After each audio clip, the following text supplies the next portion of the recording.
Okay, good afternoon to all of you. आप सबको मेरी आवाज आ रही है?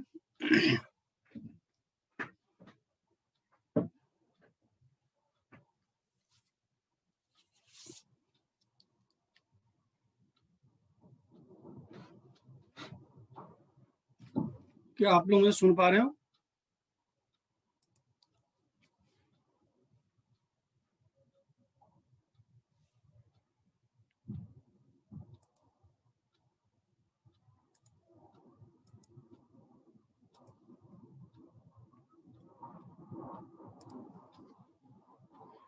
ओके। थोड़ा लेट मैसेज मिला आप लोगों का, पता नहीं क्यों, कुछ एरर है क्या? चलिए, तो जैसा कि आपको पता है कि आज हमारा टेस्ट का डिस्कशन है। आपने अच्छे से टेस्ट दिया होगा, मुझे ऐसा ही उम्मीद है। तो कुछ कुछ डाउट अगर रह गया होगा तो आप पूछ लीजिए।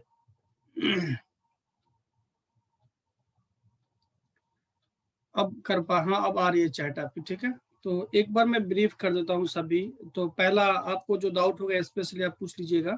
सो फर्स्ट केस में क्या आंसर लगाया हो, सबका सही आया है। 1 का बी आंसर है, सही आया है। So in this very particular case the most stable alkene concept क्या था बेटा, इसमें किससे देखना था बताओ जरा, ये किस हिसाब से देखोगे? What is the reasons to check the stability of in this case? Hyperconjugation है क्या? Hyperconjugation in this case में, तो हाइपर कंजुगेशन तो मेरे समझ से बी में और सी में दोनों में बराबर होना चाहिए hyperconjugation. If you see the number of hyperconjugation, I think B और सी में दोनों में हाइपर कंजुगेशन तो बराबर ही है। बी और मुझे जहां तक लगता है बी और सी में हाइपर कंजुगेशन बराबर है। क्या आप मेरे बात से एग्री करते हो? बी और सी में दोनों में हाइपर कंजुगेशन बराबर है, मेरे हिसाब से दोनों में बराबर होगा। बिकॉज डबल बॉन्ड के इस साइड में अगर आप देखोगे तो इस साइड में डबल बॉन्ड के देखोगे तो I think you all know कि 3 हाइपर कंजुगेशन यहाँ से मिलेगा, 3 यहाँ से मिलेगा, 2 यहाँ से मिलेगा, 2 यहाँ से मिलेगा। तो 8 हाइपर कंजुगेटिव स्ट्रक्चर यहाँ पे आपको मिलेंगे। इस केस में भी 3 यहाँ से मिलेगा, 3 यहाँ से मिलेगा, 2 यहाँ से मिलेगा, 2 यहाँ से मिलेगा।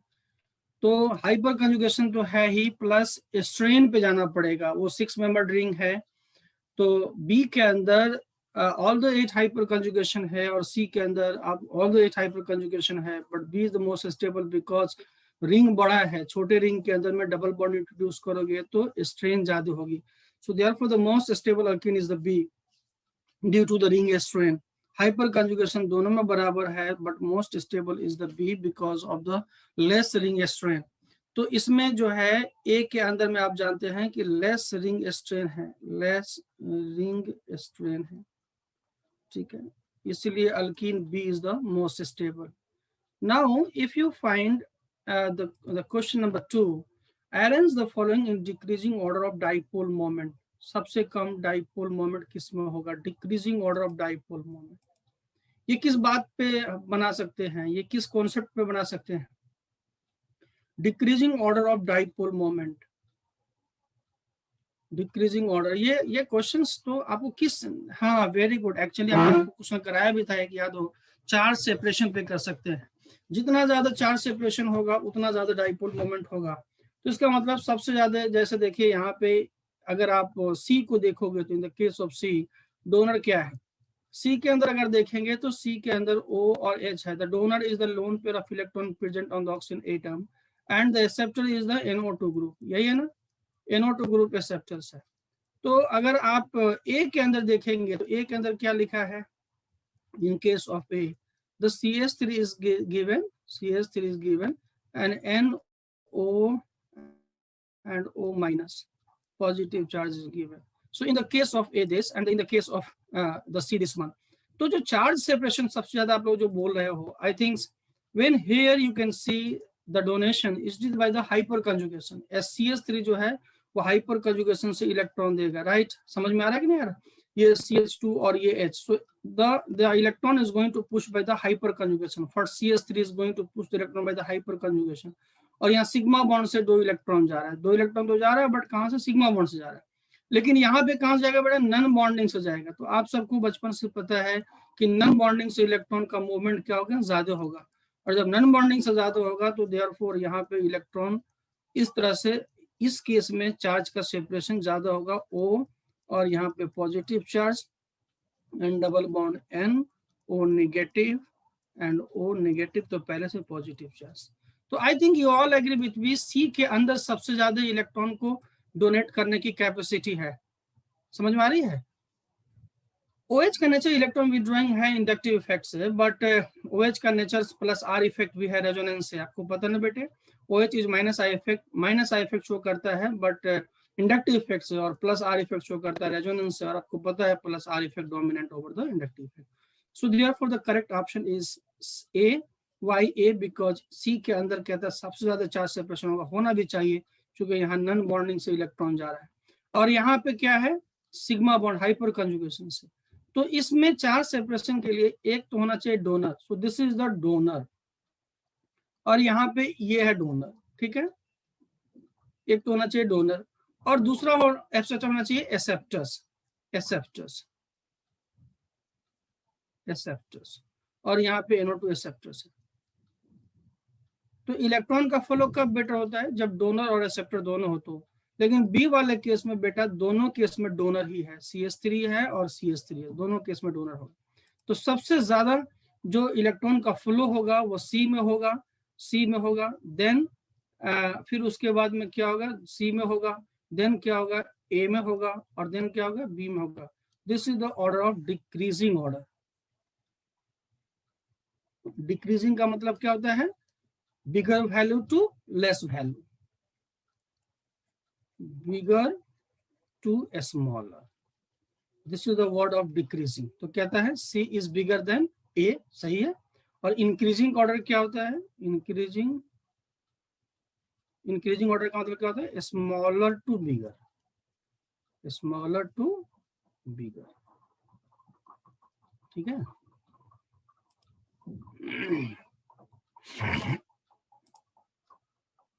ये जो क्वेश्चंस है, the correct order of minus I effect for the following complexes is, ये चार्ट आप याद रखिए, please remember this chart, remember this value. Plus I वाले में ये सब, जैसे ये कैसे है, ये इस ऑर्डर को फॉलो करता है, ऐसे वाले ऑर्डर को फॉलो करता है कि सबसे ज्यादा इसका है, फिर उसके बाद इसका है, फिर इसके बाद इसका है, फिर इसके बाद है, फिर इसके बाद ऐसा है, फिर इसके बाद इस तरह से।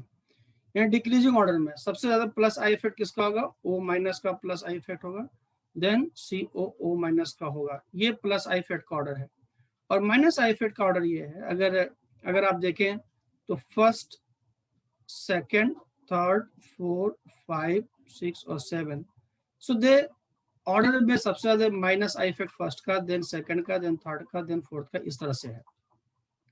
Now on this order we are having NR3 positive and S2R positive.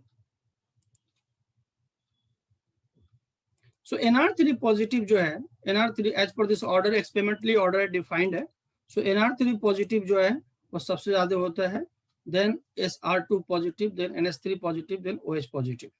यहाँ पे मैं एक चीज आपको बस कंफर्म कर देता हूँ, बाकी तो आपको पता है कि तीनों में जो पॉजिटिव चार्ज वाले होते हैं, पॉजिटिव चार्ज वाले जो होते हैं उनमें माइनस आई इफेक्ट का कैपेसिटी ज्यादा होता है। बट अगर कंफ्यूजन हो सकती है तो यहाँ से हो सकती है कि NR3 है, NR3 पॉजिटिव, और NH3 में NH3 पॉजिटिव, ये हो सकता है।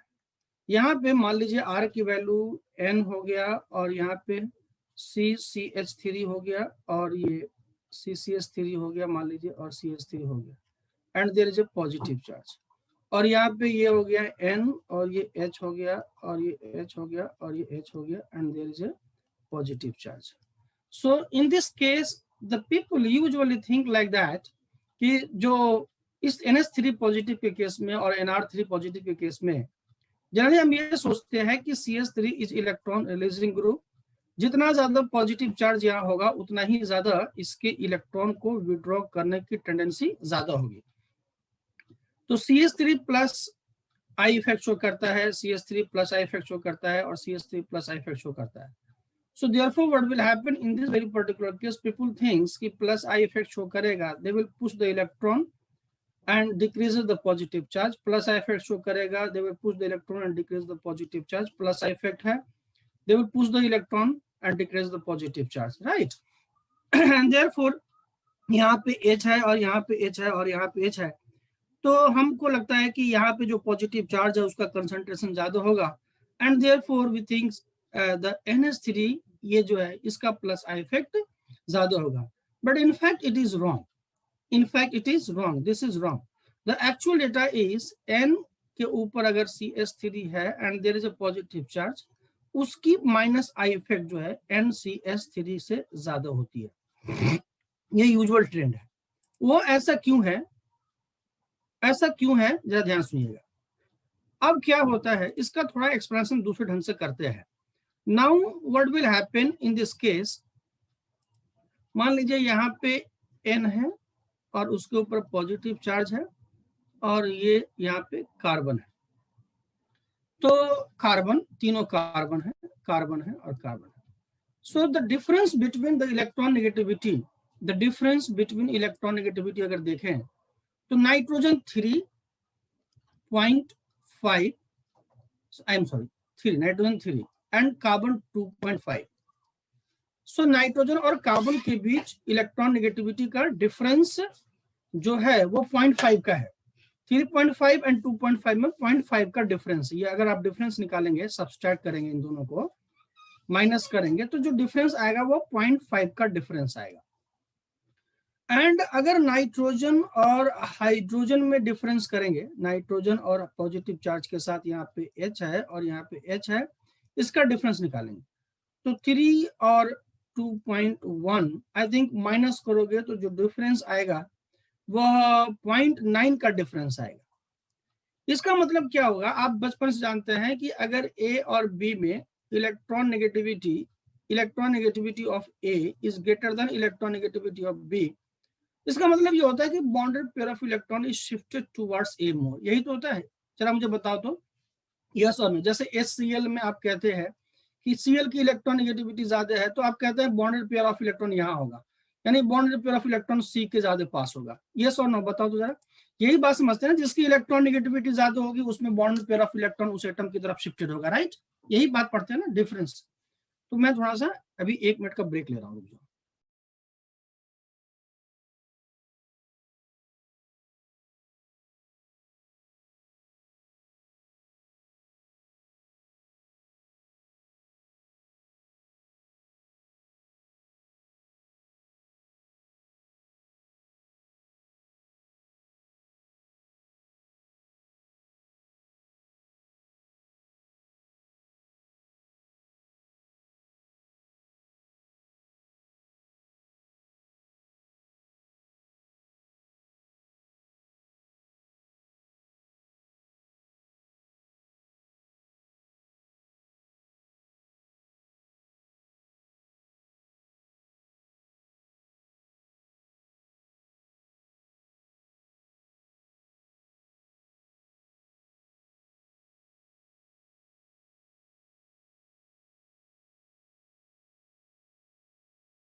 ओके. तो इसका मतलब ये हुआ कि जब इलेक्ट्रॉन नेगेटिविटी ज्यादा होती है तो बॉन्ड पेयर ऑफ इलेक्ट्रॉन उधर की तरफ शिफ्टेड होता है. सो अगर मैं इस बॉन्ड का N और C बॉन्ड का डिफरेंस पता करूं तो 0.5 आ रहा है. इसका मतलब, और इसका डिफरेंस पता करूं तो 0.9 आ रहा है, यानी नाइट्रोजन के जब एच के केस में तो 0.9 इलेक्ट्रॉन है, मतलब खींचने में 0.9% डोमिनेट करेगा नाइट्रोजन हाइड्रोजन के कंपेरिजन में। तो 0.9% अगर ज्यादा उसकी इलेक्ट्रॉन नेगेटिविटी का डिफरेंस आ रहा है तो यहाँ मान लो पेयर ऑफ इलेक्ट्रॉन इस NH बॉन्ड का यहाँ होगा, जबकि इसमें ओनली 2.5 का डिफरेंस है। तो अगर यहाँ 0.9 पे bond pair of electron shift किया है तो 0.5 पे तो यहाँ शिफ्ट करेगा, थोड़ा उससे कम ही होगा, और ये डिस्टेंस 0.5 पे होगा।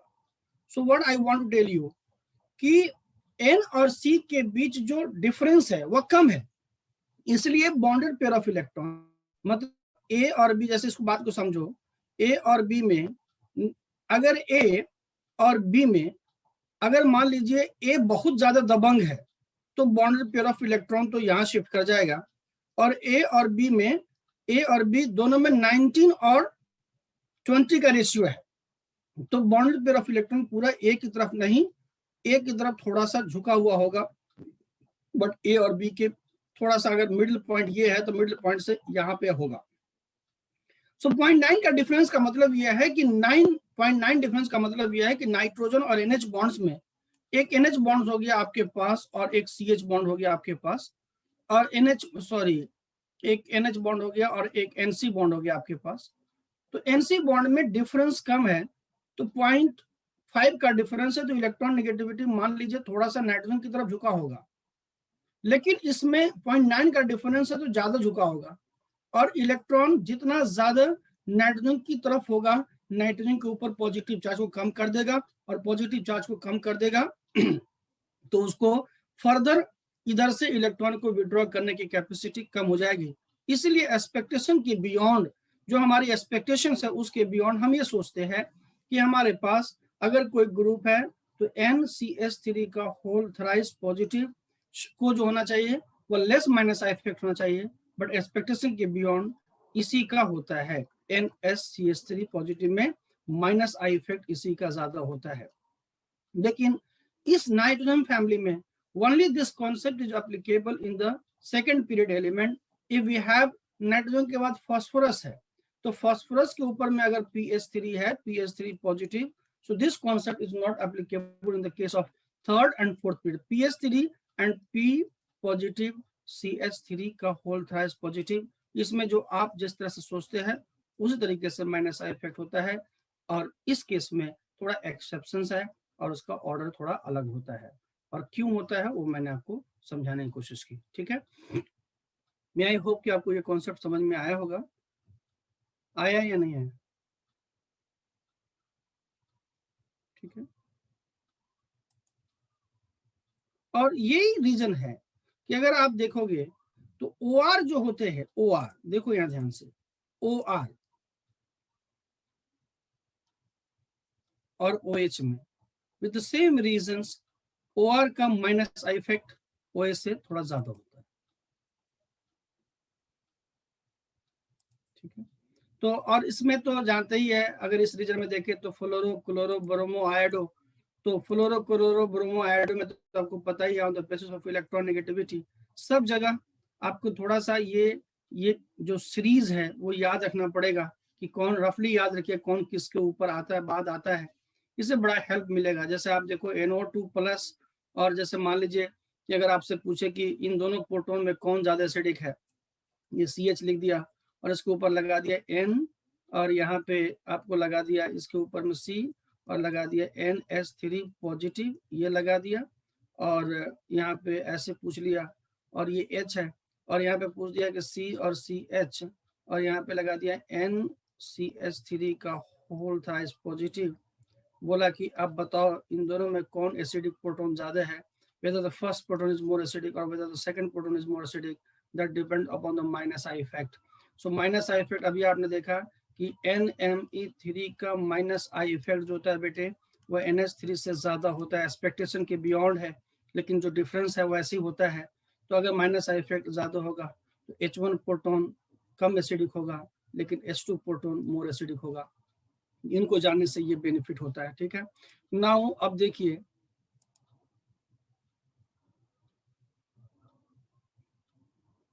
हाँ, सब में हम नहीं बता सकते बेटा, सबके लिए नहीं है, प्लीज इसको याद कर लीजिएगा।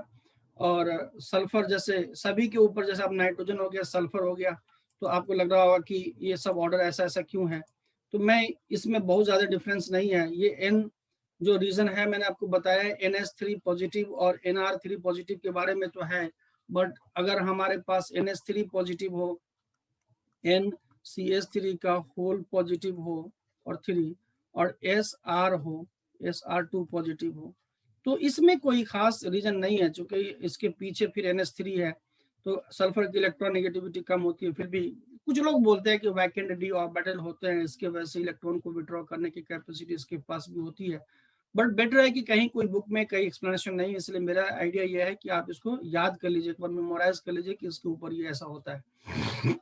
Now the question is the correct order of, next question देखिए।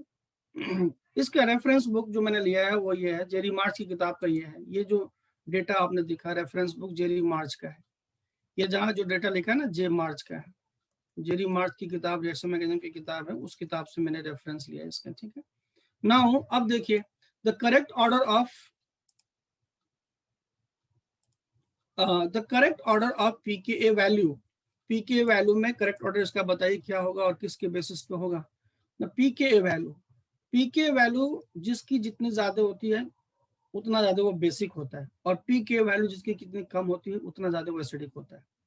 तो इसमें आपसे पूछ रहा है द बेसिसिटी, इन फैक्ट किसकी पीके वैल्यू ज्यादा है, pK basicity is directly proportional to pK value, जितना ज्यादा बेसिक होगा उतना ज्यादा पीके वैल्यू होगा, और acidity is inversely proportional to pK value. So now in this case इन सभी की बेसिसिटी किसके वजह से, इतने जितने भी एग्जांपल लिखे हैं इनमें सबकी बेसिसिटी किसके वजह से है, a pair of electron present on the nitrogen, a pair of electron present on the nitrogen. तो आप बचपन से जानते हैं कि बेसिसिटी जो होती है वो basicity is directly proportional to electron releasing group and inversely proportional to electron withdrawing group, यही पता है आपको। तो यानी इलेक्ट्रॉन रिलीजिंग ग्रुप कौन से होते हैं, प्लस आर वाले होते हैं और प्लस आई वाले होते हैं, और इलेक्ट्रॉन विड्रॉइंग कौन से होते हैं, माइनस आई वाले होते हैं या माइनस आर वाले होते हैं, यही सब होते हैं electron withdrawing group. So in this very particular case, in this very particular case अगर आप देखेंगे तो हाइपर कंजुगेशन अगर देखेंगे तो हाइपर कंजुगेशन अगर पॉजिटिव हाइपर कंजुगेशन है तो इलेक्ट्रॉन को पुश करेगा, इन द सेंस कि ये आपके लिए काफी है, सफिशिएंट है कि इलेक्ट्रॉन रिलीजिंग ग्रुप से क्या होता है और इलेक्ट्रॉन विड्रॉइंग ग्रुप से क्या होता है, और कौन कौन से इलेक्ट्रॉन रिलीजिंग ग्रुप हो सकते हैं, कौन कौन से इलेक्ट्रॉन विड्रॉइंग ग्रुप हो सकते हैं, वो सब आपने देखा है।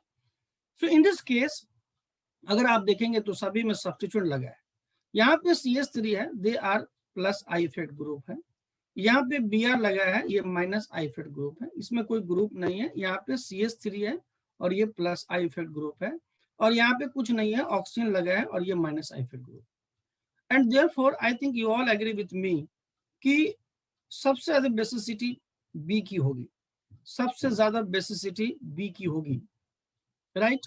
क्यों होगी बी की, बिकॉज बी के अंदर रिलीजिंग ग्रुप लगे, रिलीजिंग ग्रुप वाले कौन कौन से हैं, रिलीजिंग ग्रुप वाले दो है, रिलीजिंग ग्रुप वाले, मेरी आवाज नहीं आ रही है आपको, पूजा पटेल आप लॉग आउट हो जाओ, एक बार लॉग इन हो जाओ, बच्चों लोग बोले आ रही है, तो आपने बेटा आपके साइड से इशू है, तो जब भी कभी हो, मेरे साइड से इशू होता है तो मैं पहले ही बताता हूँ कि मेरे साइड से इशू हो रहा है, मुझे पता चल जाता है इधर से। तो जब आपको आवाज नहीं आ रही इसका मतलब बच्चे बता रहे हैं आ रही है, तो आप ना अपने आप को लॉग आउट होकर लॉग इन कर लो नाउ। तो अगर प्लस आई इफेक्ट देखेंगे तो बी के अंदर प्लस आई इफेक्ट है और ई के अंदर प्लस आई इफेक्ट है, रिलीजिंग ग्रुप तो दो ही है। तो बी में inductive effect is a distance dependent property, तो बी में क्या देख रहे हैं आप, जस्ट बगल वाले कार्बन पे है, जस्ट बगल वाले कार्बन पे है। तो इसीलिए मेरी समझ से सबसे ज्यादा बी को होना चाहिए, ठीक है, बी को होना चाहिए, एंड देन उसके बाद रिलेशन ग्रुप ई में है तो ई को होगा, ठीक है। अब उसके बाद ए में और सी में जो है वो माइनस आई इफेक्ट है, और आप जानते हैं कि माइनस आई इफेक्ट जो होता है उससे बेसिसिटी डिक्रीज करती है, तो देन अब ऐसा कोई इफेक्ट इसमें नहीं है डी में, तो डी उसके बाद होगा। अब उसके बाद जो है ए और सी बचा, ए और सी के अंदर अगर आप देखेंगे तो माइनस आई इफेक्ट है, और माइनस आई इफेक्ट यानी inductive effect is a distance dependent property. तो आप देखते हैं कि सी के अंदर जस्ट बगल में ही है, जस्ट बगल में, जिस कार्बन पे देखो जस्ट बगल में कार्बन पे है, माइनस आई इफेक्ट है, लेकिन ए में थोड़ा दूर है, तो दूर है तो कम पुल करेगा, इसलिए उसके बाद में ए होगा और देन सी होगा। क्या आप सबको डी आंसर आया था और क्या आपको ये कॉन्सेप्ट समझ में आया? अगर किसी को कोई डाउट है तो पर्सनली आप पूछ सकते हो, अगर कोई डाउट नहीं है तो हम लोग अगले क्वेश्चन की तरफ मूव करते हैं। क्या आपका आंसर यही था या डिफरेंट था? सेम था, ठीक है।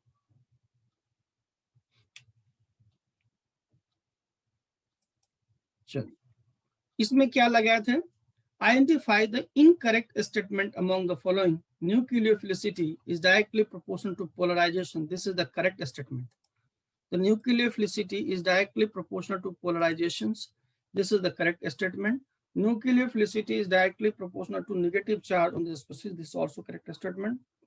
Nucleophilicity increases on moving from top to bottom in a group. It is also correct statement.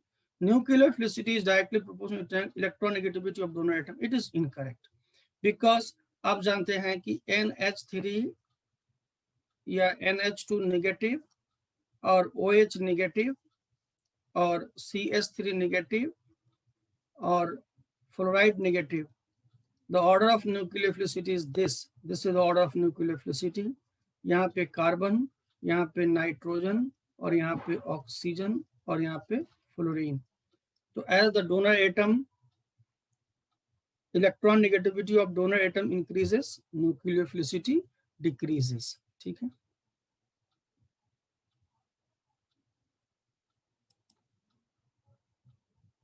अब देखो बेटा, तब तुम्हारे साइड से इशू है, मेरे साइड से कोई इशू नहीं है, बिल्कुल स्लाइड चेंज सबको दिख रही है, तभी तो आंसर कर रहे हैं।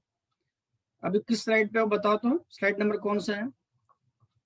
आप रिमोट एरिया में अगर हैं तो आपको थोड़ा सा दिक्कत हो सकती है। कौन सा स्लाइड नंबर है बेटा बताओ तो सब लोग।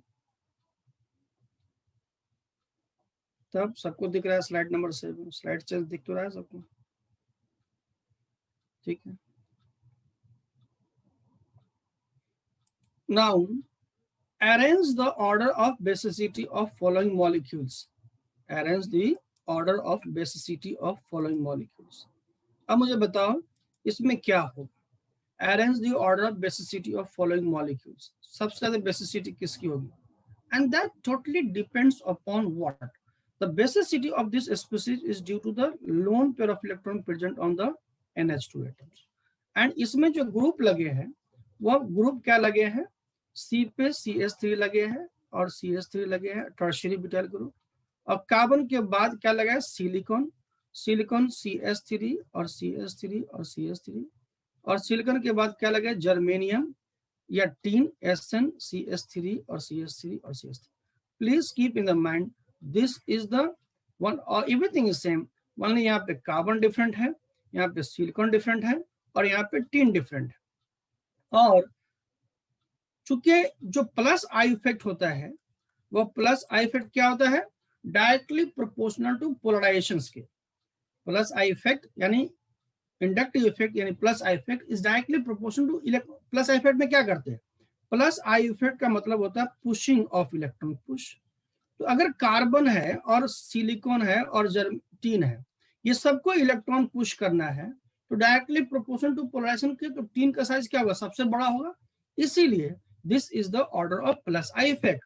और प्लस आई इफेक्ट जिसका जितना ज्यादा होगा उसकी, प्लस आई इफेक्ट जिसका जितना ज्यादा होगा उसको इलेक्ट्रॉन पुश करने की टेंडेंसी उतनी ही ज्यादा होगी। और basicity is directly proportional to, you all the basicity is directly proportional to what? Basicity is directly proportional to plus I effect. So therefore the correct option is D.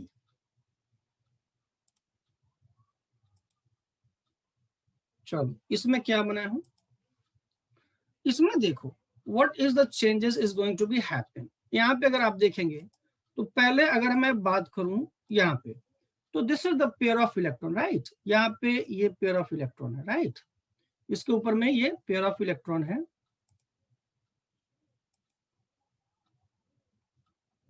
और उसके बाद फिर क्या है, उसमें क्या किया आपने?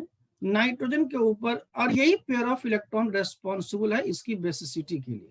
This pair of electron is responsible for the basicity. First I want to talk about the A and B and C. Then what will happen, यहाँ पे आपने क्या किया कि जो ग्रुप है यहाँ पे तो लगा हुआ है, H को हटा के आपने CH3 लगाया, they are going to electron push.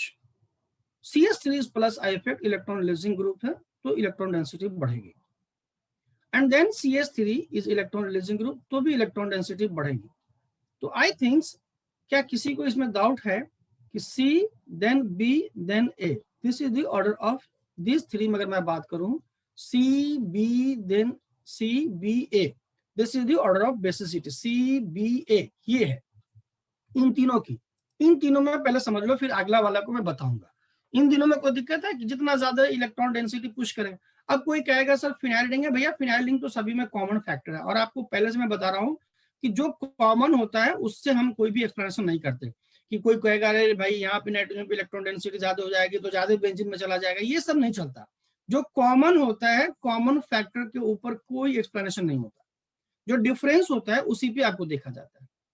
The D compound is known as proton sponge compound. Proton sponge. और ये जो D compound है, इनकी pK वैल्यू लगभग 12 के आसपास होती है, 12। और जबकि ये एनिलीन आपको एनिलीन की pK वैल्यू 4 या 5 के आसपास होती है। हाईली बेसिक होता है। This compound is highly basic.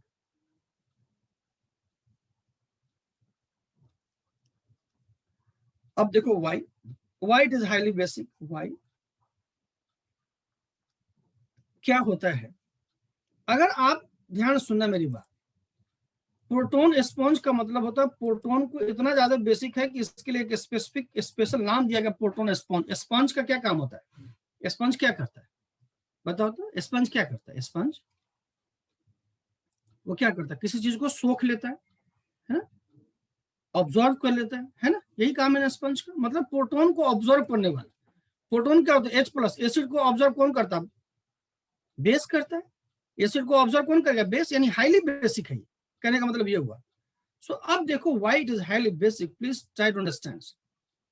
अगर आप देखोगे तो ये स्पीशीज कुछ नहीं है बेटे, एनिलीन का भाई है। दो एनिलीन को लेकर के ये एनिलीन है, और दूसरा एनिलीन को लेकर के इसको मर्ज कर दिया गया। अब इस मॉलिक्यूल की ज्योमेट्री ऐसी है, NCH3 और NCH3 and the pair of electron, और NCH3 और CH3 and the pair of electron. What will happen, आपको पता होगा, सब लोग जानते हो, जो नेप्थलीन सिस्टम होता है, नेप्थलीन सिस्टम के अंदर ये जो पोर्शन होता है इसको 1 और इसको 8, 1-8 पोर्शन कहते हैं। ये 1 और 8 पोर्शन कहते हैं इसको। और ये दोनों बिजली के खंभे की तरह एकदम रिजिड, ये तो रिजिड हो गया ना, ये सिस्टम क्या होगा, रिजिड हो गया, फ्लेक्सिबल है ही नहीं, घूम नहीं सकता, रिजिडिटी आ गई इसके अंदर। और बिजली के खंभे की तरफ दोनों एक दूसरे को फेस करते होते हैं। तो यहां से देखो, ये वाली बॉन्ड और ये वाली बॉन्ड तो फिक्स हो गई स्पेस में। एंड इस नाइट्रोजन के ऊपर जो लोन पेयर ऑफ इलेक्ट्रॉन है, और इस नाइट्रोजन के ऊपर जो लोन पेयर ऑफ इलेक्ट्रॉन है, दोनों एक दूसरे से स्पेस में लोन पेयर सामने में एक्सपोज होगा तो क्या करेगा बताओ, सामने में एक्सपोज होगा तो क्या करेगा बताओ। नाइट्रोजन नंबर 1 और नाइट्रोजन नंबर 2 दोनों के ऊपर जो लोन पेयर ऑफ इलेक्ट्रॉन है, नाइट्रोजन नंबर 1 पे और नाइट्रोजन नंबर 2 पे, दोनों के ऊपर जो लोन पेयर ऑफ इलेक्ट्रॉन, वो क्या करेंगे, दूसरे को रिपेल करेंगे, रिपल्शन करेंगे। ऐसा ये बात बताओ, नाइट्रोजन नंबर 1 के ऊपर जो पेयर ऑफ इलेक्ट्रॉन है, नाइट्रोजन नंबर 2 के ऊपर जो पेयर ऑफ इलेक्ट्रॉन है, दोनों खाली है कि बधा हुआ है, दोनों यूज्ड है कि अनयूज्ड है। लोन पेयर का मतलब ही होता है अनयूज्ड की यूज। बताओ ये किसी चीज बॉन्ड में एंगेज है कि खाली है, बोलिए। नाइट्रोजन नंबर अनयूज है। अब देखो सपोज एक बात मैं आपसे पूछता हूं कि एक आदमी है जो घर में भर दिन बैठा रहता है, कोई काम नहीं है उसका, और एक आदमी है जो भर दिन काम करता रहता है, मतलब 1 मिनट का उसको फुर्सत नहीं, एक काम किया नहीं कि दूसरा काम उसके सर पे सवार आता है। सबसे ज्यादा खुराफात दिमाग किसका चलता है, जो बैठा होता है वो या जो काम करता है वो। सबसे ज्यादा बदमाश कौन होता है, मैंने बदमाश in the sense negative sense में मैं बोल रहा हूँ, सबसे ज्यादा दिमाग जो है वो नेगेटिव सेंस में किसका काम करता है, जो बैठा हुआ उसका जो काम कर रहा है उसका। जनरली जो बैठा हुआ है उसके पास कोई काम नहीं है, उसका दिमाग जो है बहुत नेगेटिव चलता है, घर में अरे वो काम कर रहा है, मैं वो कुछ भी एक दूसरे को लड़ाने का काम करता है। तो क्या होता है कि ये जो नाइट्रोजन नंबर 1 पे पेयर ऑफ इलेक्ट्रॉन है और ये जो नाइट्रोजन नंबर 2 के ऊपर पेयर ऑफ इलेक्ट्रॉन है, when we are going to give the H plus ion जब इसको देते हैं तो ये क्या करता है, किसी एक नाइट्रोजन का लोन पेयर ऑफ इलेक्ट्रॉन लेकर के बॉन्ड बनाता है। देखो ध्यान सुनना मैं क्या कहना चाहता हूं, जब H प्लस आयन लेते हैं तो ये जो नाइट्रोजन नंबर 1 है या नाइट्रोजन नंबर 2 दोनों तो इक्वली है, ये pair of electron H plus को डोनेट करके H प्लस आया और उसको डोनेट करके एक बॉन्ड बना दिया और खुद इसके ऊपर पॉजिटिव चार्ज आ गया। समझ में आ गई बात? तो यहाँ जो पेयर ऑफ इलेक्ट्रॉन था अब वो तो यूज हो गया बॉन्ड बनाने में, एंड देन सेकेंड नाइट्रोजन देख रहे हैं और उसके ऊपर में CH3 बेटा डबल 2 और उसके ऊपर में पेयर ऑफ इलेक्ट्रॉन है, and then this pair of electron hydrogen bonding कैसे होता है, हाइड्रोजन बॉन्डिंग के लिए the hydrogen should be attach with the strong electronic element like nitrogen, like oxygen and fluorine, and इधर में एक एटम होना चाहिए जिसके ऊपर पेयर ऑफ इलेक्ट्रॉन होना चाहिए, दैट बॉन्डिंग हाइड्रोजन बॉन्ड। तो यहाँ पे क्या होता है, similarly they are going to engage, ये इसके ऊपर पॉजिटिव चार्ज हो जाए चूंकि हाइड्रोजन इधर की तरफ, और then they are going to involve in the hydrogen bond and forms a ring. How many membered ring? 1 2 3 4 5 और 6। So they are going to form a 6-membered ring. They are going to form a 6-membered ring like this, 6-membered ring. अब देखो वो जो दोनों free electron था, जो दोनों free electron था, that free electron is going to bound, वो जो दोनों फ्री इलेक्ट्रॉन था वो free electron that are going to bound with the hydrogens and they forms a very strong complex. ये बहुत स्ट्रॉन्ग कॉम्प्लेक्स का फॉर्मेशन करता है, स्ट्रॉन्ग कॉम्प्लेक्स का एडक्ट बना देता है एसिड और बेस का। And therefore what will happen, अगर ये बेस है, इधर वाला बेस है, तो ये इसका कंजुगेट एसिड है। और बच्चों आपने पढ़ा था कि अगर किसी बेस का कंजुगेट एसिड्स, अगर किसी बेस का कंजुगेट एसिड्स, अगर किसी बेस का कंजुगेट एसिड स्टेबल होता है तो वह स्ट्रॉन्ग, बहुत ही स्ट्रॉन्ग बेस होता है, वह बेस बहुत ही स्ट्रॉन्ग बेस होता है। और यही रीजन है कि this basis is very strong bases, and इतना स्ट्रॉन्ग है कि इनके लिए एक स्पेशल नाम दिया गया कि प्रोटॉन को ऑब्जॉर्व करने वाला, प्रोटॉन स्पॉन्ज टाइप्स का नाम दिया गया, right? And therefore among all these bases the D is the highest basic, and the reason I have already explained you why it is the highest basic, because the repulsion जो free base में था वह repulsion ज्यादा था, लेकिन proton लेने के बाद उसका जो कंजुगेट एसिड हो गया वो स्टेबल हो गया due to non repulsion, 6-membered ring का फॉर्मेशन हो गया और मोर स्टेबल बॉन्ड का फॉर्मेशन हो गया, ठीक है? And therefore what will happen, तो एस्टेरिक हिंड्रेंस क्या होता है, जब खुला होगा तो ज्यादा होगा और जब बढ़ जाएगा तो एस्टेरिक हिंड्रेंस कम हो जाएगा। तो फ्री बेस में ही ज्यादा एस्टेरिक हिंड्रेंस है दोनों के अंदर, फ्री बेस के अंदर ज्यादा एस्टेरिक रिपल्शन है इन दोनों के अंदर, लेकिन जो कंजुगेट एसिड है उसके अंदर कम repulsion, because they are tightly bond, 6-membered ring का फॉर्मेशन हो गया, they are tightly bond, and therefore such a basis is very strong base, ठीक है? So the correct option is, क्या हो गया इसका करेक्ट ऑप्शन? CBA। कौन सा होगा बताओ? CBA। So correct answer C।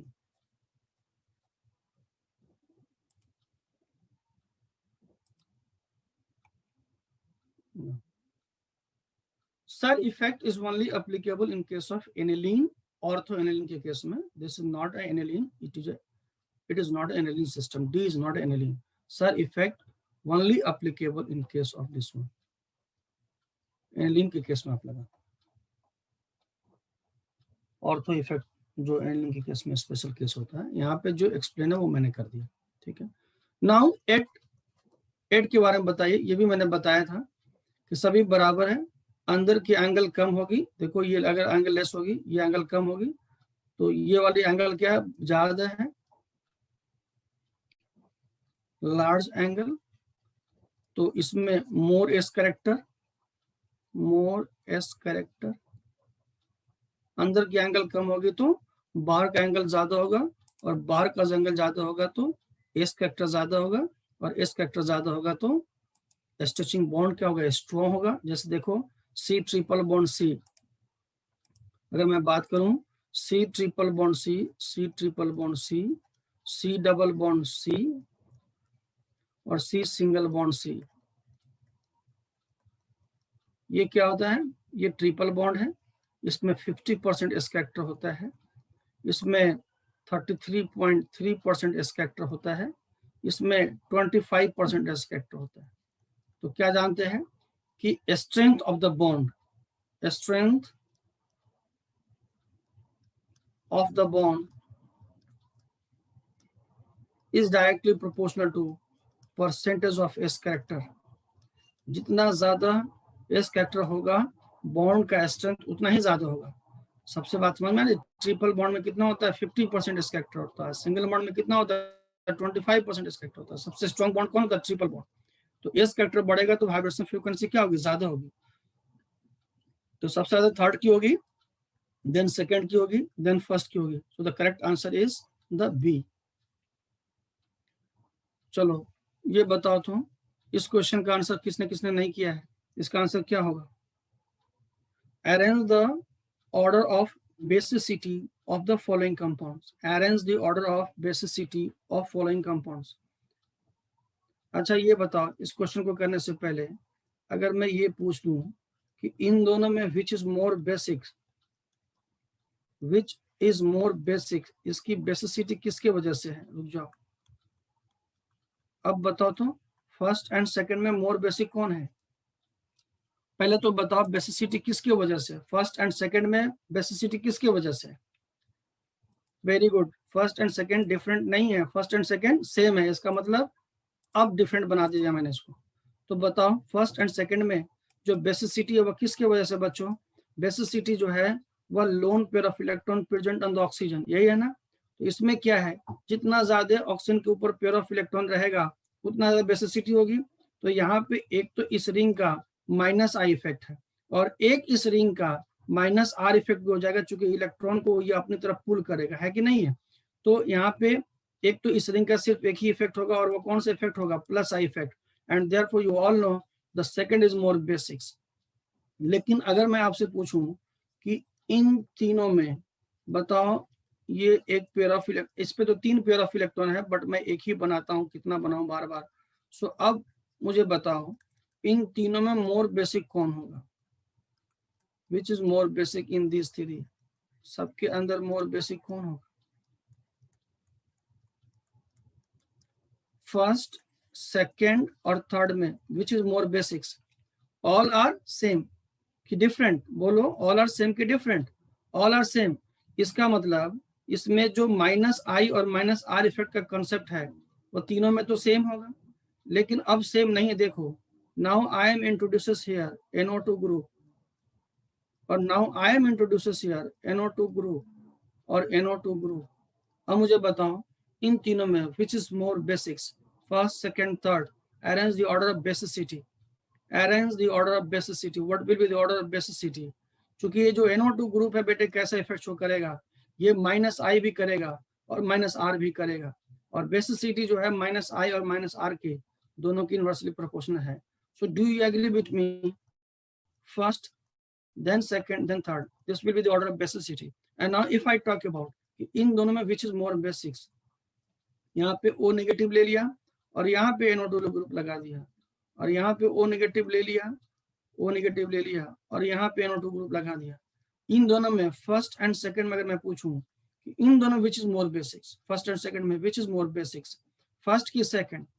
हाँ वेरी गुड, एक्सीलेंट एक्सीलेंट बेटा। Why it is like that, क्योंकि आपको सबको पता है कि जब आप ये करोगे इधर से इधर करोगे तो NO2 ग्रुप के अंदर तो माइनस आर इफेक्ट शो करेगा, तो यहाँ पे ये माइनस आर का भी काम करेगा और माइनस आई का भी काम करेगा।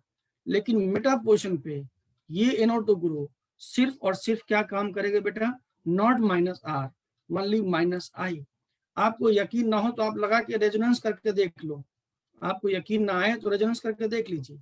अगर ये ग्रुप है और NO2 ग्रुप है तो NO2 ग्रुप है ऐसा, O नेगेटिव ऐसा है और पॉजिटिव है, when you go to push like this one, ये ग्रुप यहाँ से सीधे यहाँ आएगा और ये यहाँ से यहाँ पास कर जाएगा, इस सेंटर पे जा ही नहीं सकता, इस सेंटर पे ये जा ही नहीं सकता। सो तो what will happen, the NO2 group जो है मेटा पोजीशन पे सिर्फ और सिर्फ माइनस आई इफेक्ट का काम करेगा, राइट। अब मुझे बता दो इसमें किसने किसने बनाया है और किसका किसका क्या आंसर है।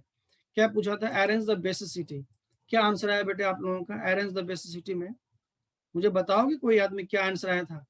यहाँ पे सबसे पहले तो सिस्टम कितना है पहचानो, इतना सिस्टम है, ये सिस्टम है, इसके बेसिस पे कोई एक्सप्लेनेशन नहीं होगा क्योंकि ये सभी में कॉमन है। Then this OCH3 group, what they are going to do, they are going to show plus R effect as well as minus I effect. This group what they are going to show, ये जो group है, do you agree with me, this is going to show minus I effect and minus R effect, do you agree with me। और ये जो group है what they are going, चूंकि ये carbon क्या है sp2 कार्बन है एंड देयरफॉर ये माइनस आई इफेक्ट होगा और ये माइनस आर इफेक्ट होगा। मुझे बताओ जरा सब लोगों ने, जो इफेक्ट मैंने लगाए हैं इससे आपका इत्तेफाक रखते हो या गलत, मतलब कि आप क्या लगता है कि सर ने जो इफेक्ट लगाया है ये सही है गलत है, क्या आप मेरे इस ऑर्डर से सही है या गलत है, क्या आप रखते हो, क्या मतलब आपको लगता है मैंने जो लगाया ऑर्डर गई है तो गलत सही है। एग्री, ये सही ऑर्डर है मैंने जो लगाया, ठीक है, इफेक्ट सही है। सी का गलत है, क्यों सी का गलत है बेटा बताओ, सी में क्या होना चाहिए, मैंने गलत नहीं लगाया मैंने सही लगाया है, गलत क्यों होना चाहिए, माइनस आई तो होगा थर्ड का, थर्ड में क्यों गलत है, नहीं नहीं अभी मैंने ऑर्डर नहीं लगाया, मैंने अभी तो ये लगाया कि ये इफेक्ट लगाया, इफेक्ट इफेक्ट,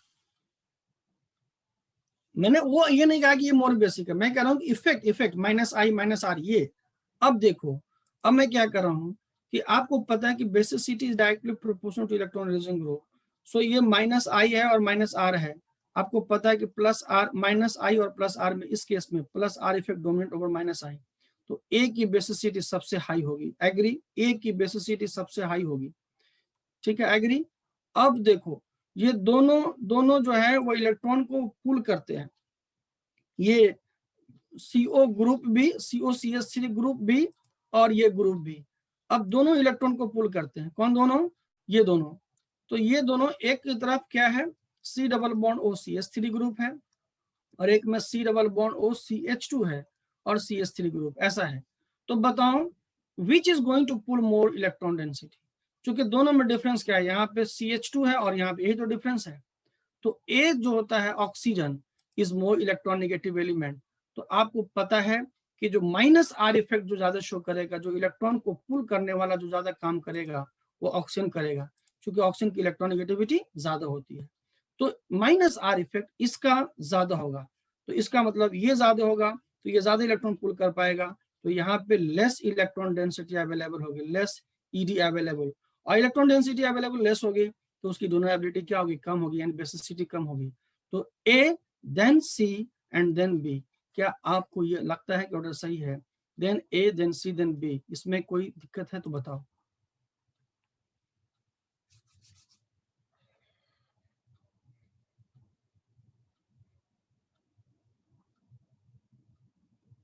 अरे भैया अल्कीन में हमने आप तुमको, कौन शर्मा जी आप कहाँ रहते हैं, हमने क्या बताया कि कार्बन अगर sp और sp2 हाइब्रिडाइज्ड है, किस जमाने में जी रहे हो शर्मा जी, कार्बन अगर sp, कार्बन का हाइब्रिडेशन अगर sp हो और कार्बन का हाइब्रिडेशन sp2 हो, तो इन दोनों का जो नेचर होता है वो माइनस आई इफेक्ट होता है, और कार्बन अगर sp3 है तो इसका नेचर जो है, कार्बन अगर sp3 है तो इसका नेचर प्लस आई इफेक्ट होता है। शर्मा जी कहाँ रहते हैं आप, ना हूँ, चलिए इसका क्या ऑर्डर लगाया हो बताओ, what is the order, the order of nucleophilicity towards the BF3, BF3 के ऊपर न्यूक्लियर फिलिसिटी का ऑर्डर क्या होगा, so the problem is that, what is the problem, यहाँ पे BF3 के ऊपर what is the order of nucleophilicity, अगर ऐसा इसने पूछा क्वेश्चन पूछा है तो क्या मतलब है कि बी नाइट्रोजन के ऊपर जो पेयर ऑफ इलेक्ट्रॉन है, देखो ये नाइट्रोजन के ऊपर पेयर ऑफ इलेक्ट्रॉन है ये, ठीक है, और यहाँ पे ये H है और यहाँ पे ये H है, एंड BF3 बी फ्लोरीन और फ्लोरीन और फ्लोरीन, ये प्लेनर स्ट्रक्चर होता है BF3 और it has the empty p orbital and therefore they are going to donate into the empty p orbital and if they are going to donate an empty p orbital, अभी ये base है या इसको nucleophile कह लीजिए और ये acid है, यहाँ पे इसको आप न्यूक्लियोफाइल कर सकते हैं बिकॉज बोरॉन पे अटैक कर रहा है, तो एसिड और बेस के बीच अटैक बनता है। So now what will happen, nitrogen हो गया और उसके ऊपर में अटैक बन गया BF और F और F। ये IIT जी होता है, IIT जी जानते हैं, उसमें एक बार ये क्वेश्चन पूछा हुआ है ऐसे ही, ये ऐसा नहीं पूछा कि इसमें ऑर्डर बेसिसिटी का क्या न्यूक्लियोफिलिसिटी का क्या होगा, क्वेश्चन पूछा था IIT जेई में एक बार अभी जस्ट रिसेंटली पिछले साल कि what hybridization changes going to occurs from when the pyridine react with the BF3, what hybridization changes going to occurs, क्या hybridization changes होता है।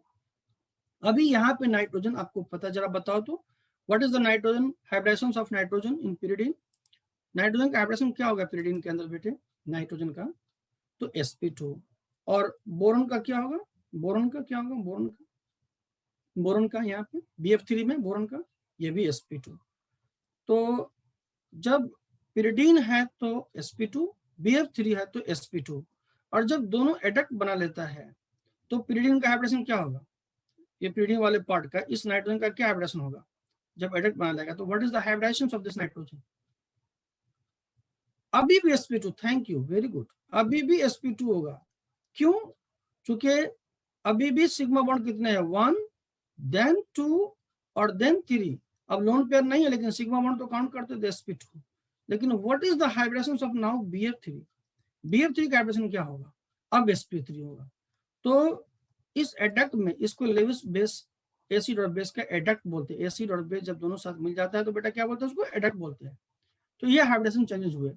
नाउ मुझे यहाँ बताना था यहाँ पे कि अभी क्या होता है जब ये स्पेसीज इधर आता है पेयर ऑफ इलेक्ट्रॉन और इन दोनों में बॉन्ड बनता है, तो मान लीजिए अगर यहाँ पे हाइड्रोजन है, टेनिस बॉल है और ये हाइड्रोजन है, टेनिस बॉल है, तो इनके बीच जो है रिपल्शन यहाँ पे लेस होगा, लेस रिपल्शन होगा टेनिस बॉल के अंदर, लेकिन जब मान लीजिए if you take here and form से एडक्ट विद दिस वन, अगर ये CH3 है और ये CH3 है, तो व्हाट विल हैपन, यहाँ पे जब BF3 के साथ आप ट्रीट करोगे, BF3 के साथ जब ट्रीट करोगे, तो अब यहाँ पे एडक्ट जो बनेगा उसमें CH3 का साइज क्या होगा, बल्कि हो जाएगा, और बल्कि साइज होगा तो इसमें कोई डाउट नहीं है कि N के कंपेरिजन में, सिंपल pyridine के कंपेरिजन में अगर पूछा जाए कि किसके ऊपर नाइट्रोजन पे इलेक्ट्रॉन डेंसिटी होगी, तो इसमें कोई डाउट नहीं है, किसी को कोई डाउट नहीं होना चाहिए कि CH3 is a plus I effect group, electron को पुश करेगा, तो नाइट्रोजन नंबर 1 के कंपेरिजन में नाइट्रोजन नंबर 2 के ऊपर में इलेक्ट्रॉन डेंसिटी ज्यादा होगी, इसमें किसी को डाउट नहीं होना चाहिए because electron releasing group increases electron density, और नाइट्रोजन नंबर 2 के कंपेरिजन में नाइट्रोजन नंबर 3 के ऊपर इलेक्ट्रॉन डेंसिटी ज्यादा होगी, इसमें किसी को कोई डाउट नहीं होना चाहिए, ये नाइट्रोजन नंबर 3 के ऊपर इलेक्ट्रॉन डेंसिटी ज्यादा होगी, इलेक्ट्रॉन डेंसिटी ज्यादा होगी because they are going to push the electron, plus I effect वाले ग्रुप है, इलेक्ट्रॉन डेंसिटी क्या होगी बेटा, इसमें ज्यादा होगी।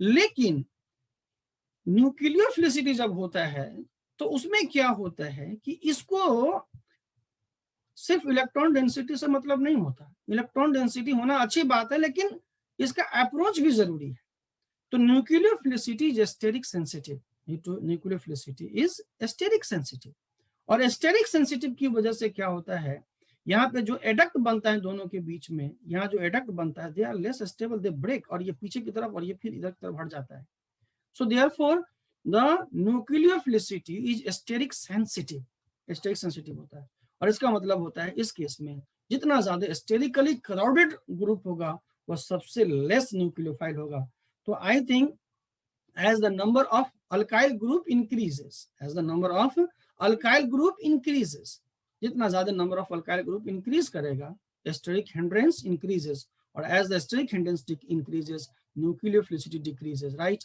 So therefore what will be the order, correct order क्या होगा, तो मेरे समझ से पहले तो आपको पता है कि जितना ज्यादा अल्काइल ग्रुप लगाएंगे, तो इसमें आपने क्या लगाया, हाइड्रोजन था, इसमें आपने एक अल्काइल ग्रुप लगा दिया, इसमें 2 अल्काइल ग्रुप लगा दिया, मुद्दा यह है कि इस दोनों में यानी इसमें और इसमें किसकी जो है यहाँ पे दो अल्काइल ग्रुप है, CH3 इधर में और CH3 इधर में, और इसमें एक ही टर्शियरी ब्यूटाइल ग्रुप है। तो मुझे बताओ कि किसका एस्टेरिक हिंड्रेंस ज्यादा होगा, दो मिथाइल ग्रुप का कि एक टर्शियरी ब्यूटाइल ग्रुप का? Who is more bulkier group, which is more bulkier group? Now अगर हम बात करें बी और डी में, सॉरी ये सी है आई थिंक, सी और डी में, which nitrogen is asterically too much asterically crowded, which nitrogen is asterically too much crowded, whether the B nitrogen, C nitrogen or D nitrogen? So यहाँ पे मैं आपको एक बात बताना चाहता हूँ कि steric crowding is nothing with related with the persons. जैसे आपको याद होगा कि मेट्रो में अगर आपने सफर किया होगा तो कभी कभी देखते हैं कि एक ही मेट्रो में देखिएगा, अपने दिल्ली की मेट्रो में अगर देखिएगा तो सीट होता है बैठने वाला। इसमें क्या होता है कि कभी कभी आप ऑब्जर्व करेंगे इस फिनोमिनन को कि एक ही सीट पे दो आदमी बैठा होता है, वन सीट है, ये वन सीट है, ये वन सीट है, और इस पे 2 पर्सन बैठा होता है, 2 पर्सन, ठीक है। और कभी कभी देखेंगे कि दो सीट पे ये 2 सीट है और 1 पर्सन बैठा होता है। बात समझ में आ रही है? तो ऐसा कोई जरूरी नहीं है कि आदमी काउंट करना है। तो यहाँ पे एक ही ग्रुप है, that is the tertiary butyl group, and इसका जो स्पेस में जो वॉल्यूम है वह 2 मिथाइल के कहीं ज्यादा होगा टर्शियरी ब्यूटाइल ग्रुप का। यहाँ पे एक टर्शियरी ब्यूटाइल ग्रुप है जिसका ये वॉल्यूम है और ये हाइड्रोजन ये वॉल्यूम है, और यहाँ पे दो ऐसे है। सो आपको लगता है कि यहाँ पे 2 मिथाइल इधर से है और यहाँ पे 1 मिथाइल इधर से है, तो इसका वॉल्यूम ज्यादा नहीं, 2 मिथाइल ग्रुप और एक टर्शियरी ब्यूटाइल ग्रुप में टर्शियरी ब्यूटाइल ग्रुप का ही एस्टेरिक वॉल्यूम ज्यादा होगा। So according to me the order of nucleophilicity is this. Do you agree with me? This is the order of nucleophilicity because nucleophilicity is inversely proportional to steric crowding. Do you agree with me? Nucleophilicity is inversely proportional to steric crowding, and therefore the order of nucleophilicity is this. ठीक है, अब देखो यहाँ पे एक question दिया है। इस क्वेश्चन में ये दिया है कि arrange the basicity of the following proton sponge compounds. अभी आप पिछली उसमें एग्जांपल में ये देख के आए थे कि इसकी इस तरह के कंपाउंड की जो बेसिसिटी होती है वह कैसे होती है, प्रोटॉन स्पॉन्ज। अब इसको इस तरह के कंपाउंड को हम लोग प्रोटॉन स्पॉन्ज कहते हैं, इस तरह के कंपाउंड को हम लोग प्रोटॉन स्पॉन्ज कहते हैं। NCH3 होल ट्वाइस और NCH3 और होल ट्वाइस।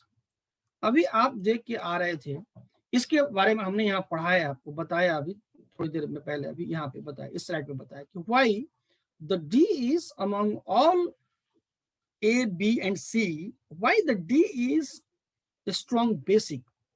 अब इस साइड पे क्या है, उसी में हमने यहाँ पे कुछ ग्रुप्स लगा दिए हैं। अब जो मैंने बताया कि भाई चलो ये क्या करता है, इसका जो कंजुगेट एसिड्स है, इसका जो कंजुगेट एसिड है बेटे, अब वो क्या करता है, एडक्ट बना लेता है। तो ये वाली बात तो दोनों में कॉमन होगी, सभी में कॉमन होगी, ये चलो एडक्ट बना लेने वाली बात तो सभी में कॉमन होगी। और मैंने आपको शुरू से कहा है कॉमन चीजों पे ध्यान देने की जरूरत नहीं है।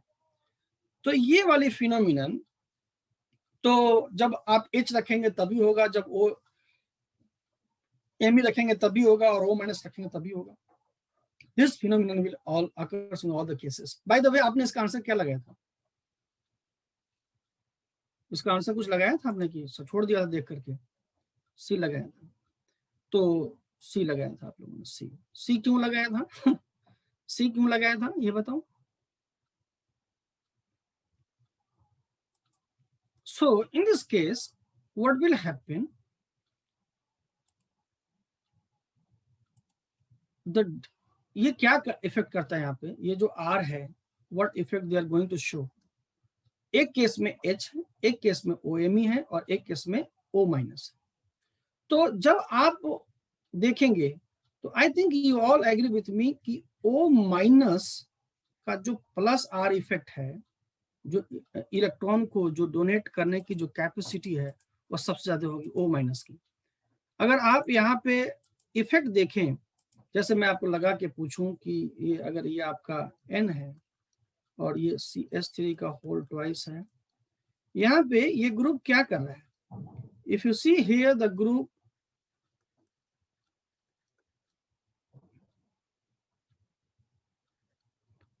O minus, they can show the plus I effect, क्योंकि नेगेटिव है, and they can also show plus R effect, and they're going to push the electron. So if they are going to push the electron like this, तो what will happen? यहाँ पे अगर आप देखें तो क्या मिलेगा, यहाँ पे डबल बॉन्ड O मिलेगा, एंड देन N मिलेगा और CH3 का होल ट्वाइस मिलेगा और नेगेटिव चार्ज मिलेगा, और यहाँ पे pair of electron. So negative charge carbon पे नेगेटिव, इस कार्बन पे नेगेटिव चार्ज. अगर कार्बन पे नेगेटिव चार्ज होता है तो आप जानते हैं कि what they are going to do. अगर कार्बन पे नेगेटिव चार्ज है, किसी भी सेंटर पे negative charge, overall they are going to push the electron. So if they are going to push the electron, चूंकि कार्बन पे नेगेटिव चार्ज है, negative charge अगर आता है तो वो इलेक्ट्रॉन को पुश करता है, प्लस इफेक्ट शो करता है. And if they are going to push the electron density is going to be increased here, right? And if the electron density is going to be increased, then basicity is going to be increased in this case. So therefore what will happen? अब हम OMe लगाते हैं. अगर यहाँ पे हम OMe लगाते हैं, if I put here OMe, N है और CH3 ग्रुप का ट्वाइस है. अब बाकी हम सिर्फ थोड़ा सा लगा के दिखाते हैं आपको. N और CH3 का होल ट्वाइस है. And if you put OCH3 group, what will be the effect of this OCH3 group in compared to H and in compared to OMe? So as you all know, the effect is minus I effect. है कि नहीं है? याद आ रहा है? याद आपको आ रहा है? फिनॉल और फिनॉल में माइनस, आपको याद आ रहा है? यहाँ पे हमने आपसे सवाल पूछा था एक बार जब GOC पढ़ा रहा था, डिस्कस किया था कि यहाँ पे अगर ये इस तरह का कोई ग्रुप है, O नेगेटिव और OH, तो इसका तो होता है माइनस आई इफेक्ट, जबकि इसका होता है plus I effect. Overall negative charge का इफेक्ट जो होता है वो प्लस आई इफेक्ट होता है. And therefore so what will happen? So in this case अगर आप देखेंगे तो दिस OCH3 जो ग्रुप है ये माइनस आई इफेक्ट कॉज करेगा, ये इलेक्ट्रॉन को खींचेगा, and at the same time they are also showing plus R effect. लेकिन अगर इलेक्ट्रॉन देने की बात है, प्लस आर इफेक्ट किसका ज्यादा होगा? वेदर OCH3 का प्लस आर इफेक्ट ज्यादा होगा कि O माइनस का प्लस आर इफेक्ट ज्यादा होगा? जल्दी बता मुझे. OCH3 का प्लस आई इफेक्ट होगा कि O माइनस का प्लस आर इफेक्ट ज्यादा होगा? प्लस आर इफेक्ट ज्यादा किसका होगा? O माइनस का होगा. एंड देयरफॉर सबसे ज्यादा इलेक्ट्रॉन को पुश करने वाला ग्रुप O माइनस है, देन OCH3 है, देन H है. According to me the correct option is D. According to me the correct option is D. D होगा. यहाँ पे एक और मैं आपसे बात पूछना चाहता हूँ, ध्यान से सुनना, जगह नहीं है मैं यहाँ पे पूछ लेता हूँ, ठीक है? इधर मैं कहीं पूछ लेता हूँ, रुक जाओ.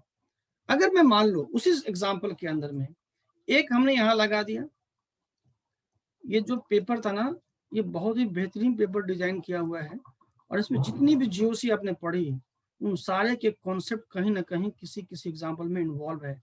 तो इतना आसान भी पेपर नहीं था और इतना डिफिकल्ट भी पेपर नहीं था. ये आपको थोड़ा सा दिमाग लगाने वाला पेपर जरूर था.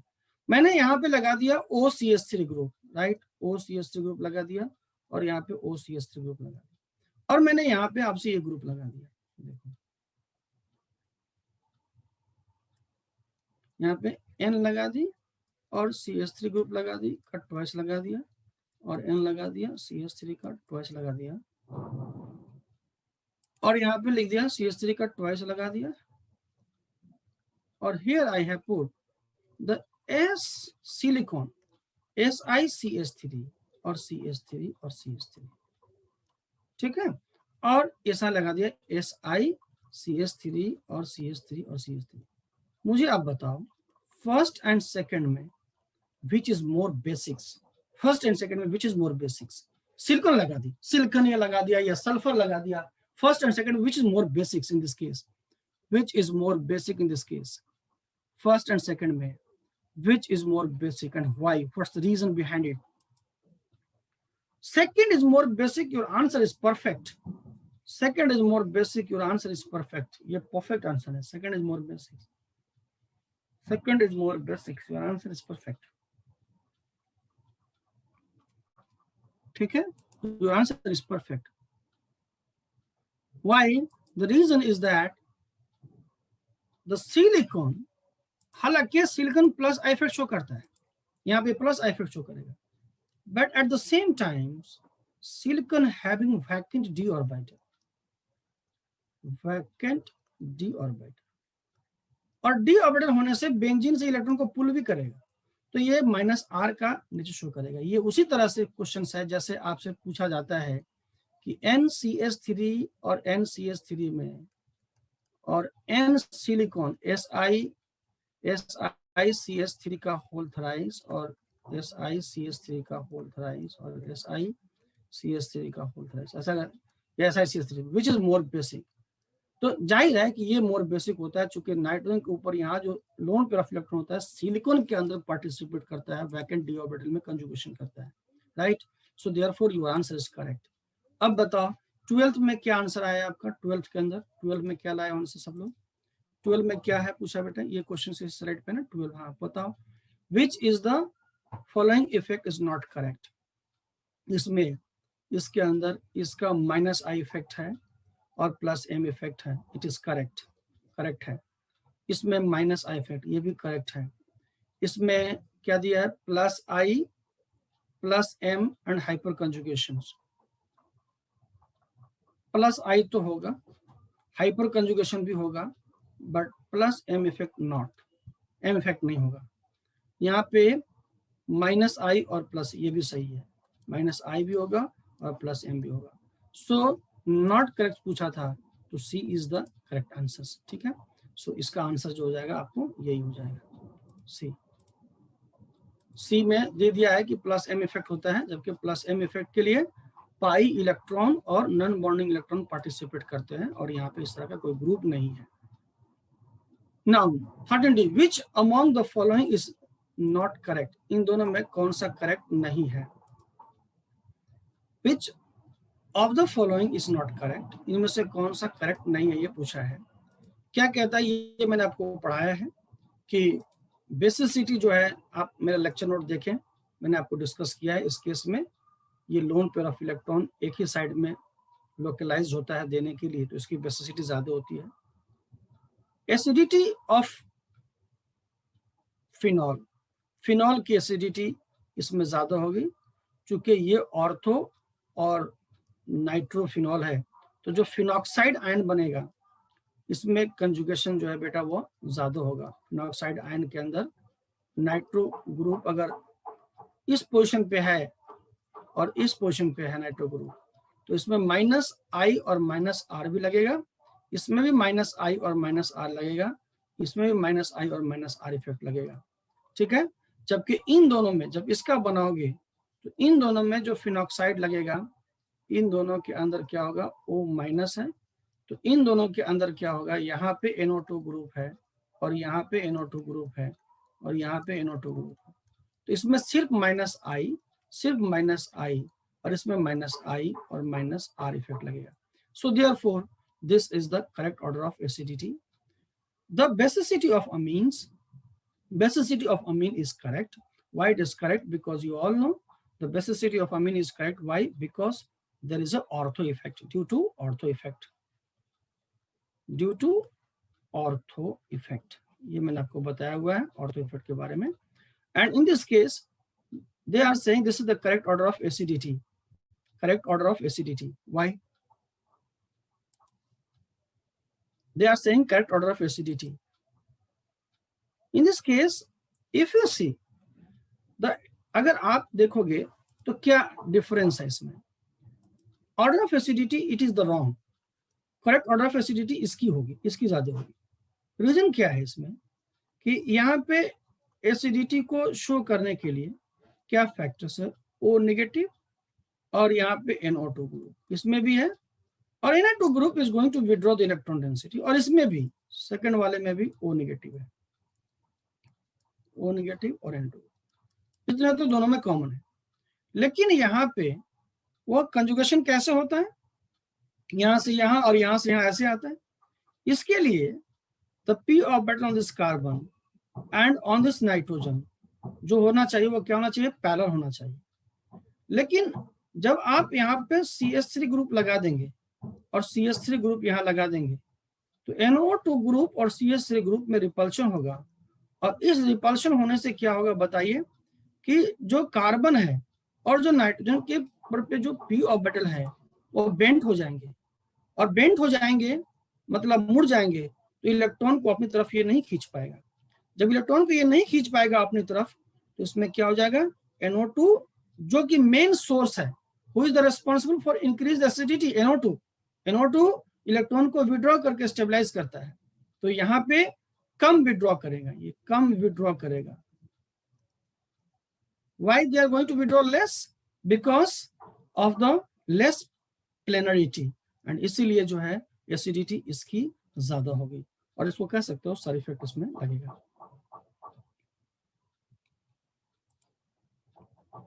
The next question is the correct order of nucleophilicity. The correct order of nucleophilicity and basicity among the following. This is the order of basicity. ये कह रहा है कि this is the order of basicity. आपको पता है, on moving from top to bottom in a group, nucleophilicity increases. इधर आएंगे तो साइज बड़ा होगा, न्यूक्लियोफिलिसिटी इंक्रीज करेगा ग्रुप में, और इधर जाएंगे तो बेसिसिटी इंक्रीज करेगा। And therefore I think this is the correct order of, यहाँ पे ये H गलती से लग गया, देखो ये H यहाँ पे नहीं होना चाहिए, सब नेगेटिव चार्ज वाला है ना, तो वो सही है। हाँ क्या, सो the correct order of nucleophilicity and basicity.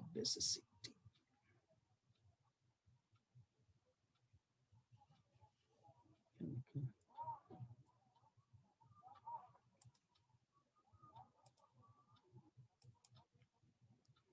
ये बेसिसिटी का ये ऑर्डर है, ये गलत है। CH3 माइनस होगा, then RO minus, then NH2, ऐसा होगा। इसका करेक्ट ऑर्डर क्या होगा, CH3 minus, then NH2 minus, और then RO minus, then F minus, ये होगा करेक्ट ऑर्डर, ये गलत है।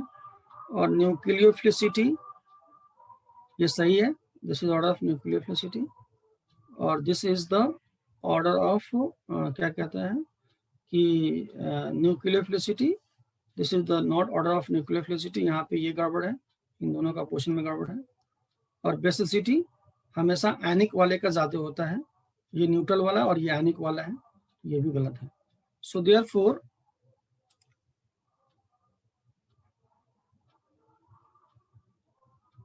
ब्रैकेट में जो दिया है वो ये कहता है कि ये ऑर्डर है, मतलब दे आर सेइंग कि द ब्रैकेट के अंदर जो बोल रहा है कि एक तो ऑर्डर लिख दिया और कहता है कि this is the order of nucleophilicity, मतलब ये लिख दिया, कहता है कि द ऑर्डर ऑफ न्यूक्लियोफिलिसिटी, इसका मतलब कैसे इंटरप्रेट करेंगे, ऐसे इंटरप्रेट करेंगे, the order of nucleophilicity is,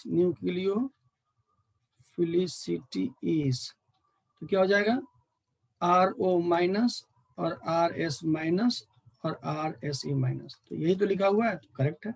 so C is the correct answer in this case.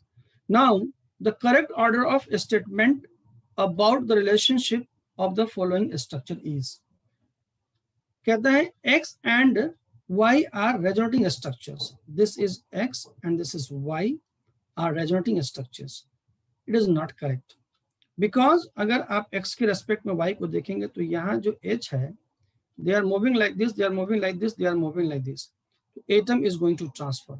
So the atom अगर ट्रांसफर होता है, न्यूक्लियस अगर शिफ्ट होता है, तो न्यूक्लियस अगर शिफ्ट होगा तो वह रेजोनेंस नहीं होता। X एंड Y यहाँ पे टॉटोमर है, A में जो X एंड Y है वो क्या है, X and Y are tautomer है, X and Y not resonating structure, it is the tautomer.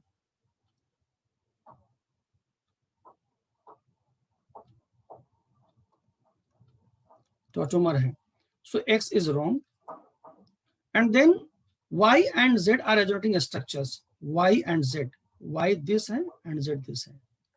so इसमें देखिए Y and Z में, तो यहाँ पे O माइनस है, एटम ही मिसिंग है, रेजोनेंस में एटम मिस नहीं होता, एटम जितने होते हैं उतने ही होते हैं। यहाँ पे this is not a resonating structures, resonating structure इसलिए नहीं है कि एटम की मिसिंग है, ये अल्कोहल है और ये अल्कोक्साइड है, इट इज ऑल्सो रॉन्ग।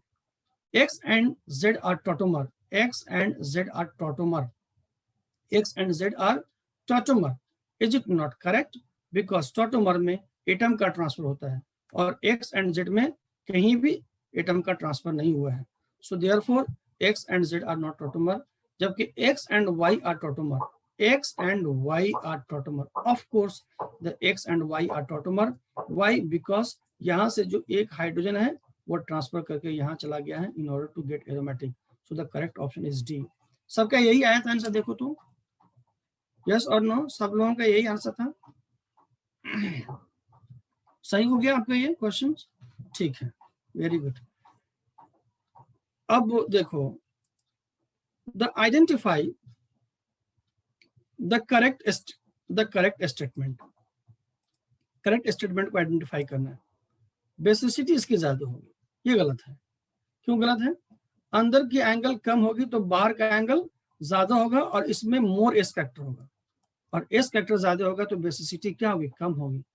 तो इस केस में उल्टा है, इसमें इसकी बेसिसिटी ज्यादा होगी, तो ये उल्टा है। They are saying alkaline hydrolysis. Alkaline hydrolysis का मतलब क्या है? The hydroxide ion C double bond O और NR2। अल्कलाइन हाइड्रोलिसिस का मतलब है the hydroxide ion is going to attack here.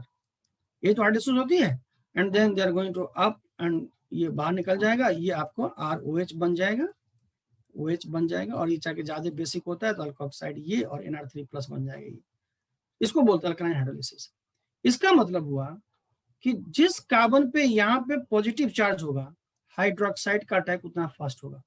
तो in fact we have to check the electrophilicity of this carbon. Electrophilicity check करनी है, और जिसकी इलेक्ट्रोफिलिसिटी ज्यादा होगी उसकी हाइड्रोलिसिस ज्यादा होगी। तो इसको इलेक्ट्रोफिलिसिटी को कम करने के लिए कौन फैक्टर? ये कार्बन जो है और ये कार्बन में, दोनों carbon, which carbon is more electrophilic? तो इसको इलेक्ट्रोफिलिसिटी को कम करने के लिए नाइट्रोजन का loan pair of electron responsible है।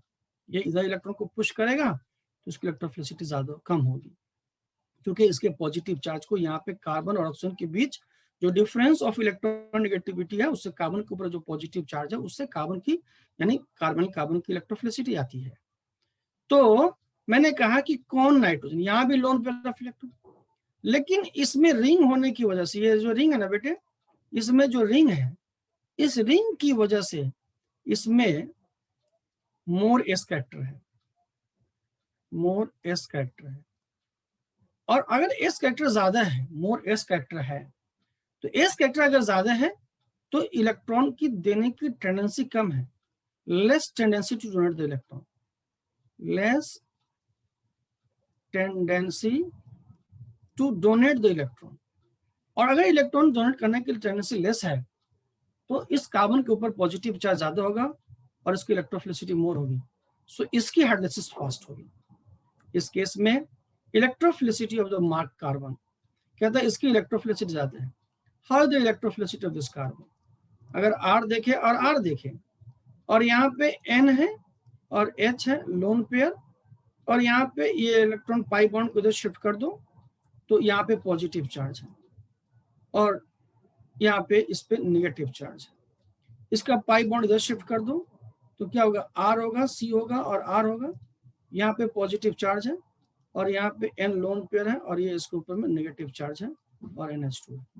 अब बताओ किस केस में इसके पॉजिटिव चार्ज ज्यादा रहने की संभावना है? अब पॉजिटिव चार्ज खत्म कैसे होगा? तो नाइट्रोजन के इलेक्ट्रॉन इधर देने की वजह से खत्म होगा, और नाइट्रोजन के इलेक्ट्रॉन इधर देने से खत्म होगा। तो कौन ज्यादा देगा? तो अल्फा इफेक्ट इसमें लगता है, अल्फा इफेक्ट। और अल्फा इफेक्ट के मुताबिक ये इलेक्ट्रॉन इधर को तरफ पुश करेगा तो इसके इलेक्ट्रॉन देने की टेंडेंसी क्या होगी? ज्यादा होगी, और जब ज्यादा होगी तो पॉजिटिव चार्ज खत्म हो जाएगा, तो इसकी इलेक्ट्रोफिलिसिटी लेस होगी, लेस इलेक्ट्रोफिलिसिटी,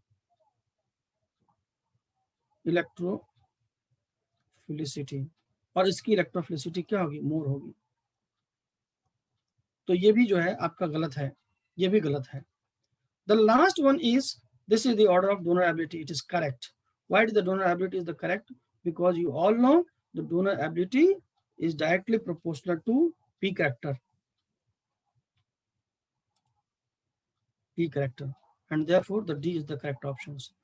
इसमें कुछ किताब में ऐसे भी एक्सप्लेन करता है कि यहाँ जो नाइट्रोजन होता है ना, ये नाइट्रोजन ऐसा, और ये, तो ये पिरामिडल ज्योमेट्री हो जाने की वजह से जो लोन पेयर ऑफ इलेक्ट्रॉन है वह इसके साथ पैरेलल नहीं रह पाता, ये पिरामिडल हो जाने की वजह से इसके साथ पैरेलल नहीं रह पाता और इसीलिए इसमें कंजुगेशन नहीं हो पाता। ऐसे भी लोग बोलते हैं, बट आप ऐसे एक्सप्लेन कर सकते हैं, कोई दिक्कत नहीं है। अब बोलता है कंसीडर द फॉलोइंग कंपाउंड्स, ये सही हुआ था आप लोगों का। इसमें से किसके अंदर में अल्कलाइन, पहले मैं देख लेता हूँ क्या बात करता है, अल्कलाइन हाइड्रोलाइसिस की बात करता है। अभी मैं डिस्कस करके आ रहा हूँ कि इसमें जिसके ऊपर पॉजिटिव चार्ज यहाँ ज्यादा होगा, यानी जिस कार्बन की इलेक्ट्रोफिलिसिटी ज्यादा होगी, अल्कलाइन हाइड्रोलाइसिस का मतलब hydroxide ion is going to attack. तो जिसके ऊपर पॉजिटिव चार्ज ज्यादा होगा उसका हाइड्रोलाइसिस क्या होगी, फास्ट होगी। तो अभी हमने देखा कि ए के अंदर बी से फास्ट होगा, पिछले स्लाइड से अभी देखा ए के अंदर बी से फास्ट होगा। अब सी और डी में अगर अब देखा जाए तो even though they have a pair of electron, but in case of the C, this pair of electron is at bridgehead position and the double bond is O is here.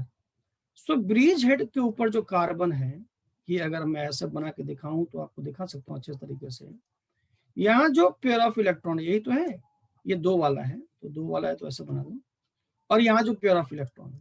So what I want tell you कि अभी जैसा आपको मैंने GOC के अंदर पढ़ाया कि यहाँ का जो पी ऑर्बिटल है और ये एक दूसरे के परपेंडिकुलर है, तो the lone pair of electron even though the lone pair of electron is present, but इधर नहीं जाएगा, रेजोनेंस नहीं होगा, तो इस कार्बन पे पॉजिटिव चार्ज ज्यादा रहेगा, तो इसका मतलब इसकी मोर इलेक्ट्रोफिलिसिटी होगी,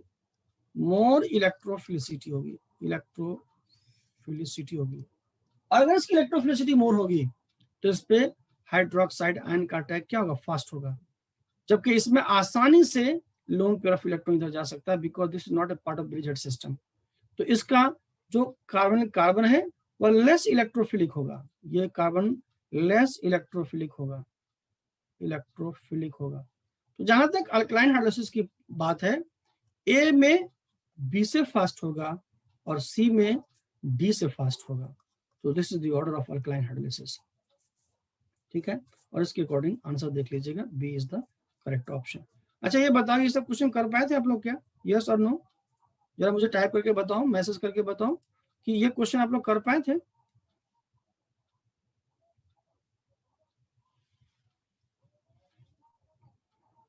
ठीक है, नहीं हो पाया था, क्यों नहीं हो पाया था? चलो कोई बात नहीं, अब तो हो जाएगा, अब हो जाएगा ना। अल्कलाइन हाइड्रोलाइसिस का मतलब हाइड्रोक्साइड आयन कार्बोनाइल कार्बन पे अटैक करना है, यही मतलब, ठीक है। अब हो जाएगा ना, कर लेंगे, ठीक है, वेरी गुड। तो इसमें कॉन्सेप्ट ये था, कॉन्सेप्ट क्या था बेटा, what was the concept in this question? Concept क्या लगाना था कि किसका कार्बोनाइल कार्बन की इलेक्ट्रोफिलिसिटी ज्यादा है, ये कॉन्सेप्ट था, इलेक्ट्रोफिलिसिटी ऑफ कार्बोनाइल कार्बन, बस यही कॉन्सेप्ट था।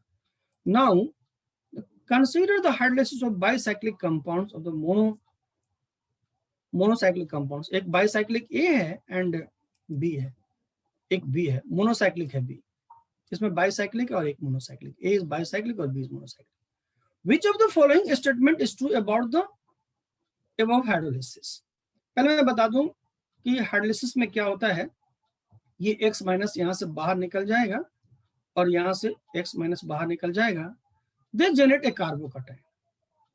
अब अगर मान लिया जाए कि अगर आपसे पूछो कि यहाँ पे ये x है और यहाँ पे ये x है, किसकी हाइड्रोलिसिस फास्ट होगी? हाइड्रोलिसिस मतलब वाटर से ट्रीटमेंट। तो यहाँ से x बाहर निकालेंगे तो they having the carbocation this, ठीक है, और इसका x बाहर निकालेंगे तो they having the carbocation this, ठीक है। अब मुझे बताओ किसका कार्बोकैटायन मोर स्टेबल होगा, फर्स्ट का कि सेकंड का? इसको मैं बोलता हूं फर्स्ट और इसको बोलता हूं सेकंड। किसका कार्बोकैटायन ज्यादा स्टेबल होगा, फर्स्ट का कि सेकंड का? ऑफ कोर्स सेकंड का होगा, because the pair of electron is going to be stabilized. तो जब क्या होता है, ये कार्बोकैटायन बन जाता है तो they are going to be stabilized by the lone pair of electron present on the oxygen atom, and then water molecule is going to be attack here, and ये आपका फिर से यही बन जाता है, and this process is called hydrolysis। बस एक बार टाइम लूंगा बेटा, this process is called hydrolysis। इस प्रोसेस को और फिर H+ निकाल देते हैं यहाँ से, दिस इज कॉल्ड हाइड्रोलिसिस, मतलब वाटर से ट्रीटमेंट। तो जिसका कार्बोकटाइन ज्यादा स्टेबल होगा उसमें X माइनस टूट के यहाँ बनेगा, और जिसका कार्बोकटाइन स्टेबल नहीं हो वो वापस हो जाएगा। तो भाई वाटर कब अटैक करेगा? जब कार्बोकटाइन मिलेगा तब अटैक करेगा। जब कार्बोकटाइन नहीं बनेगा तब वाटर कहां से अटैक करेगा? Water will wait and watch. Water यहाँ पे H2O यहाँ पे है, और जैसे यहाँ पे कार्बोकटाइन का जनरेशन होगा वाटर पे अटैक करेगा। ठीक है, तो कार्बोकटाइन बनेगा तब अटैक करेगा। कार्बोकटाइन कब बनेगा? जब वो कार्बोकटाइन स्टेबल होगा तब बनेगा, टूटेगा। यानी X कब टूटेगा? जब ये स्टेबल होगा तब टूटेगा। इसका मतलब ये है कि जिसका कार्बोकटाइन जितना ज्यादा स्टेबल होगा उसकी हार्डनेस उतनी क्या होगी? फास्ट होगी। तो इस केस में क्या देखना है? इस केस में क्या होगा? अगेन द कॉन्सेप्ट इज कि ये वाला जो चीज तो है आपको यहाँ पे मैंने लिख के बताया कि ये चीज ऐसे होगी, ये O होगा एंड देन द CH3 है and then there is a positive charge. This is about the B where the pair of electron is going to stabilised.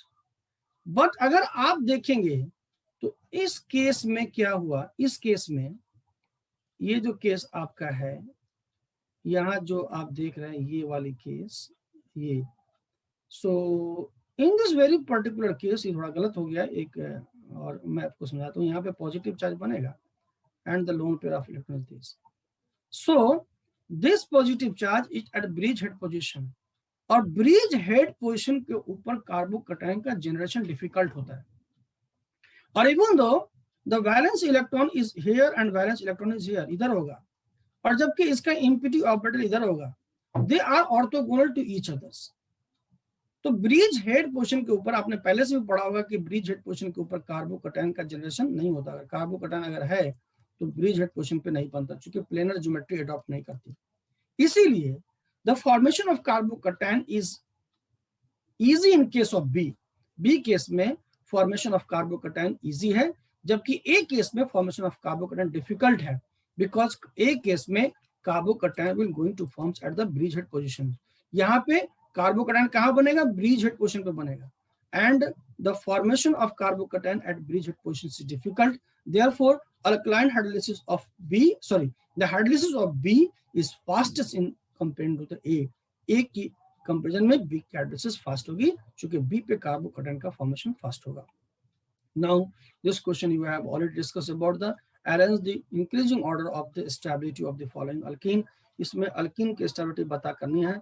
I think तो ये कर लोगे सब लोग। नंबर ऑफ हाइपर कंजुगेशन से देखोगे, जिसमें नंबर ऑफ हाइपर कंजुगेशन ज्यादा होगा, I think B is the correct option. B is the, जिसमें नंबर ऑफ हाइपर कंजुगेशन ज्यादा होगा उसकी स्टेबिलिटी ज्यादा होगी। So this is dealt with the on the basis of number of hyperconjugation. कैसे deal करोगे? नंबर ऑफ हाइपर कंजुगेशन से इसकी स्टेबिलिटी को डील करोगे।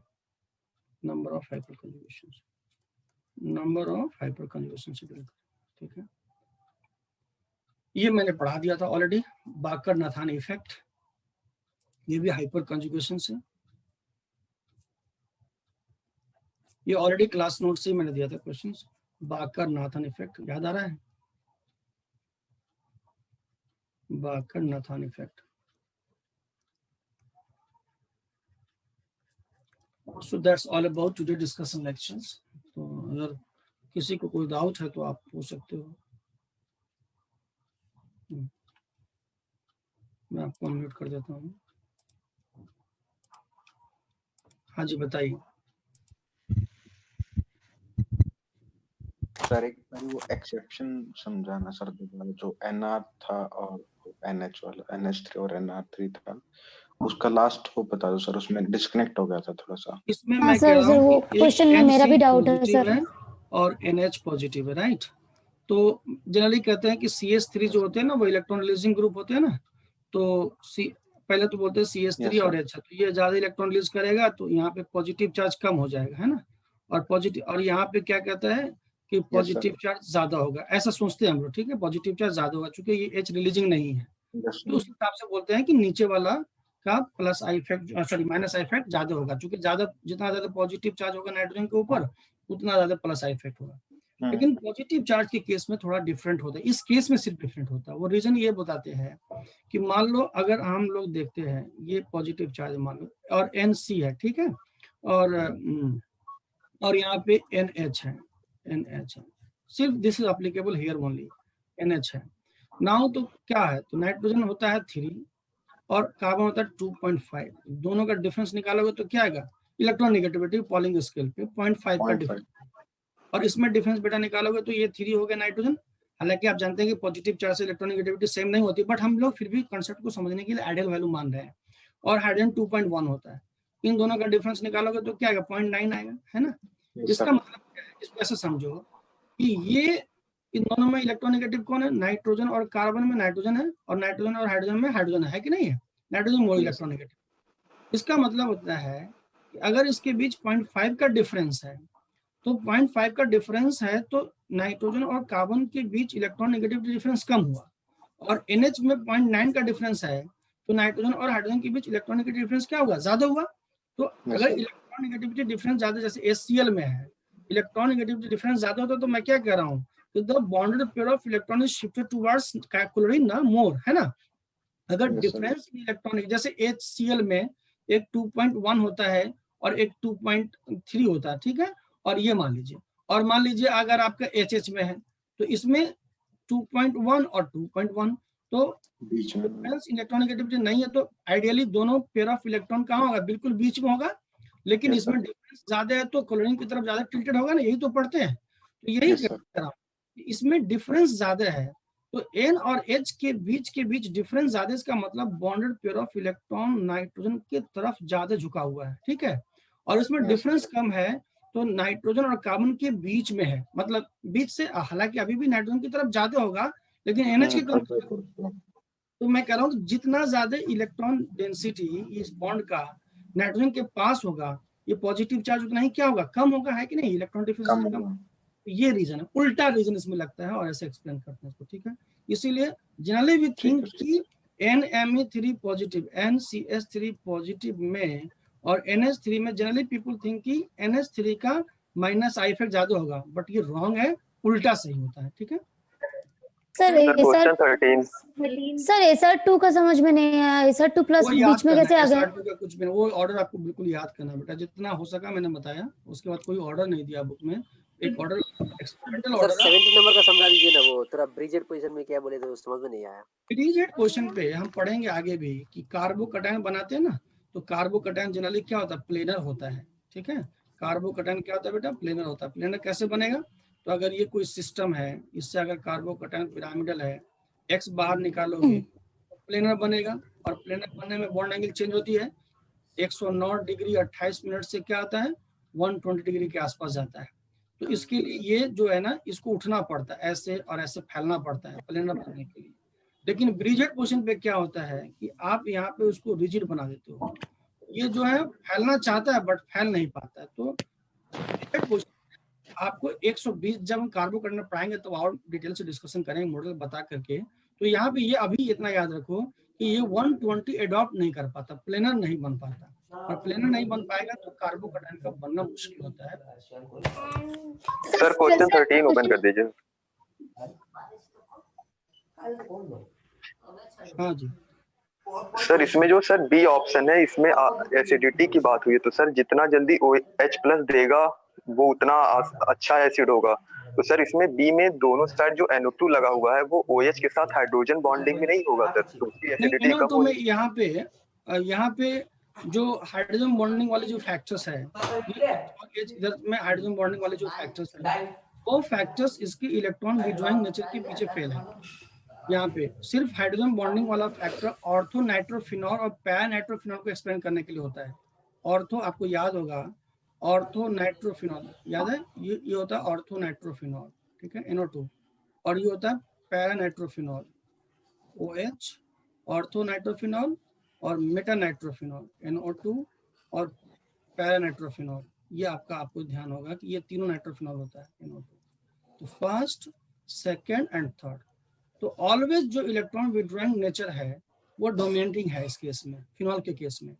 तो ऑर्थो नाइट्रो मेटा और पैरा, इन तीनों के केस में ये -I और -R, सिर्फ -I, ये -I और -R दोनों लगता है। So in this very particular case, the Meta nitrophenol, जो मेटा ये वाले देख रहे हैं, ये मेटा नाइट्रोफिनॉल है, 2 इज हैविंग सबसे लेस एसिडिक होता है, ठीक है। अगर हाइड्रोजन बॉन्डिंग वाला फैक्टर डोमिनेट होता तो यहाँ पे 2 सबसे मोर एसिडिक होता है, ठीक है। तो 2 के अंदर सिर्फ माइनस इफेक्ट लग रहा है, माइनस R नहीं लग रहा है, क्योंकि सिर्फ H+ के निकलने के बाद जो कंजुगेट बेस फिनॉक्साइड है उसको भी स्टेबलाइज करना है NO2 को, तो यहाँ पे सिर्फ और सिर्फ माइनस आई इफेक्ट है, तो 2 ही सबसे लिस्ट एसिडिक होता है। अब जो आप बोल रहे हैं हाइड्रोजन बॉन्डिंग वाला फैक्टर्स, वो जो है अब यहाँ अप्लाई होता है। यहाँ पे अब देखिए क्या होता है कि ऑर्थो नाइट्रोफिनॉल को ज्यादा एसिडिक होना चाहिए, क्योंकि कंजुगेशन वाला फैक्टर माइनस आर फैक्टर दोनों में सेम हो गया, राइट। तो चूंकि माइनस आर इफेक्ट डिस्टेंस के इंडिपेंडेंट होता है, कहीं भी वो एक जैसा होगा। तो अब inductive effect minus I effect पहले वाले में ज्यादा है, क्योंकि वो OH के जस्ट पास में है।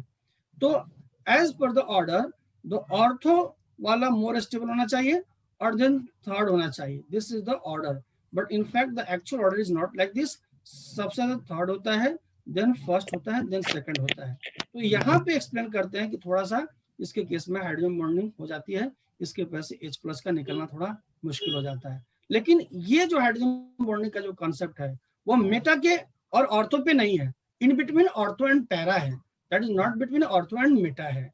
समझ में बात आ रही है, इसीलिए ऐसा होता है। सर क्वेश्चन नंबर 6 थोड़ा सा बता देना sir, question number 6 sir. Next sir एक इसी क्वेश्चन में डाउट है जो डी क्वेश्चन ऑप्शन नंबर है 6 इसका। सर। एक मिनट बेटा, हाँ क्वेश्चन नंबर 6 बाद में करेंगे, अभी बताओ। हाँ यस सर, इसी में जो आपने डी ऑप्शन में बताया कि B हमारा में? जो यस सर सेकंड में SIR इफेक्ट लग रहा है, तो NO2 हमारा परपेंडिकुलर हो जाएगा। तो ऐसे तो फर्स्ट में भी इसका जो फर्स्ट वाला ऑप्शन है डी का, इसमें भी तो सर ऐसे OH के लिए हमारे SIR इफेक्ट लग ये सकता जो है। हम बोलते हैं बेटा, यहाँ जो हम बात करते हैं वो सर, ये जो हम स्टेबिलिटी की जो फैक्टर देखते हैं, फिनॉक्साइड आयन को जो H+ निकलने के बाद जो आपका फिनॉक्साइड आयन है, उस फिनॉक्साइड आयन को स्टेबलाइज करने की हम बात करते हैं, NO2 ग्रुप, ठीक है, और NO2, और यहाँ पे आपका ये NO2 group. So what happen, यहाँ पे NO2 का रिपल्सन किससे है, ऑक्सीजन से है, ठीक है। NO2 is going to repel with the oxygen, और जब आप मेटा पोजीशन पे लगाओगी तो मेटा पोजीशन पे किससे रिपल्शन है, NO2 और NO2, ये NO2 है ना। तो यहाँ पे NO2 का रिपल्शन NO2 है, तो तुम खुद बताओ NO2 का रिपल्शन और NO2 और O का रिपल्शन, ज्यादा रिपल्शन किसमें होगा, NO2 का। हाँ, तो ज्यादा इफेक्ट कहाँ करेगा, यहाँ की यहाँ, ऑर्थो पे की मेटा पे। तो ज्यादा रिपल्शन यहाँ होगा ना, तो ज्यादा रिपल्शन यहाँ होगा, ज्यादा बेंट यहाँ करेगा। तो O का साइज छोटा होने की वजह से, O- का जो साइज होता है वो छोटा होने की वजह से कम रिपल्शन क्रिएट करता है। और ये जो आपको स्टेरिक इनहिबिशन इन रेजोनेंस है वो डायरेक्टली प्रोपोर्शनल टू साइज के है, तो अगर जितना बिगर साइज होगा उतना रिपल्शन ज्यादा होगा, और जितना बेंट अवे होगा ऑर्बिटल, तो इस वाले में मोर रिपल्शन होगा, तो मोर बेंट अवे होगा। तो वो इफेक्ट जो है यहाँ पे आपको ज्यादा देखने को मिलेगा, ना कि बी के केस में यहाँ पे ऑर्थो पे देखने को मिलेगा, राइट। यस सर, मैं एक्चुअली डी ऑप्शन में पूछ रही थी कि डी ऑप्शन में जो आपने सेकंड में बताया कि हमारा SIR इफेक्ट लग रहा है CH3 ग्रुप्स का, है ना। Hello sir. हाँ सुन रहा हूँ बेटा, बोलिए। हाँ जी, डी ऑप्शन में जो हमारे CH3 जब मेटा पोजीशन पे है, तो आपने बताया वहां पे रिपल्शन हो रही है NO2 के साथ, तो NO2 परपेंडिकुलर हो जाएगा।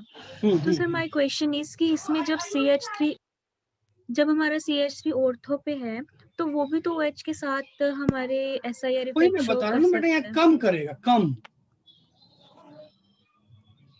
क्यों कम करेगा, बिकॉज यहाँ पे रिपल्सन किसके साथ है, CH3 का O के साथ है।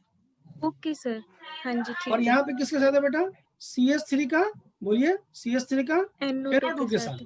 तो बड़ा रिपल्सन कहाँ पे होगा, CH3O की CH3NO2, बोलो, CH3O की CH3 और NO2 के साथ NO2। तो ज्यादा ये जो आप बोल रहे हैं, ये जो सर इफेक्ट है स्टेरिक इनहिबिशन रेजोनेंस, किसके डायरेक्टली प्रोपोर्शनल है, स्टेरिक क्राउडिंग के। तो ज्यादा इफेक्ट महसूस कहाँ होगा, ये वाले में होगा ना, ज्यादा इफेक्ट कहाँ महसूस होगा, इस वाले में होगा ना, है कि नहीं। और ये ज्यादा इफेक्ट कॉज करेगा तो निगेटिव कर दिया ना, क्योंकि NO2 क्या कर रहा था, इलेक्ट्रॉन को विड्रॉ कर रहा था, और ज्यादा बेंड कर दिया तो विड्रॉ करना कम कर देगा, तो इसकी एसिडिटी ज्यादा होती है। Okay sir. Is it clear to you. Yes yes sir. ठीक है, नेक्स्ट। सर क्वेश्चन नंबर 17 वो करवा दीजिए ना। सभी सॉल्व करवाया है ए टू जेड, कोई नहीं छोड़ा बेटा। अब आपको नहीं फर्दर सर, डाउट है तो पूछ लीजिए, सॉल्व तो सब ऑप्शन नंबर कराया सी में समझ नहीं आ रहा है सर। ऑप्शन नंबर सी कहता है the rate of alkaline hydrolysis of A और बी इज इक्वल, ए और बी, ये है ना ए और ये है बी, कहता है जितना हाइड्रोलिसिस का रेट ए का है उतना ही हाइड्रोलिसिस का रेट बी का है। तो ये बात सही नहीं ना है, अभी तो हमने बताया कि ए का फास्ट होता है, बी का स्लो होता है। तो ये क्या कहता है सी कि the alkaline hydrolysis of A is equal to B, मतलब the rate of alkaline hydrolysis of A, जितना कहता है ए का रेट है उतना ही बी का रेट है, जबकि ऐसा नहीं है, ए फास्ट है और बी स्लो है। ए का रेट क्या होता है, फास्ट होता है, और बी का रेट क्या होता है, स्लो होता है। तो इक्वल नहीं हुआ ना सर। आप सी और डी का कंपेयर कर रहे थे ना, वो समझ में नहीं आ रहा है ऑप्शन और डी का, सी ये और डी ये। इसमें मैंने कहा कि सी के केस में ये जो तुम्हारा सी है, इसके केस में ये जो कार्बोनिल कार्बन है, यहाँ पे कार्बन कार्बन है ना यहाँ पे, करेक्ट था।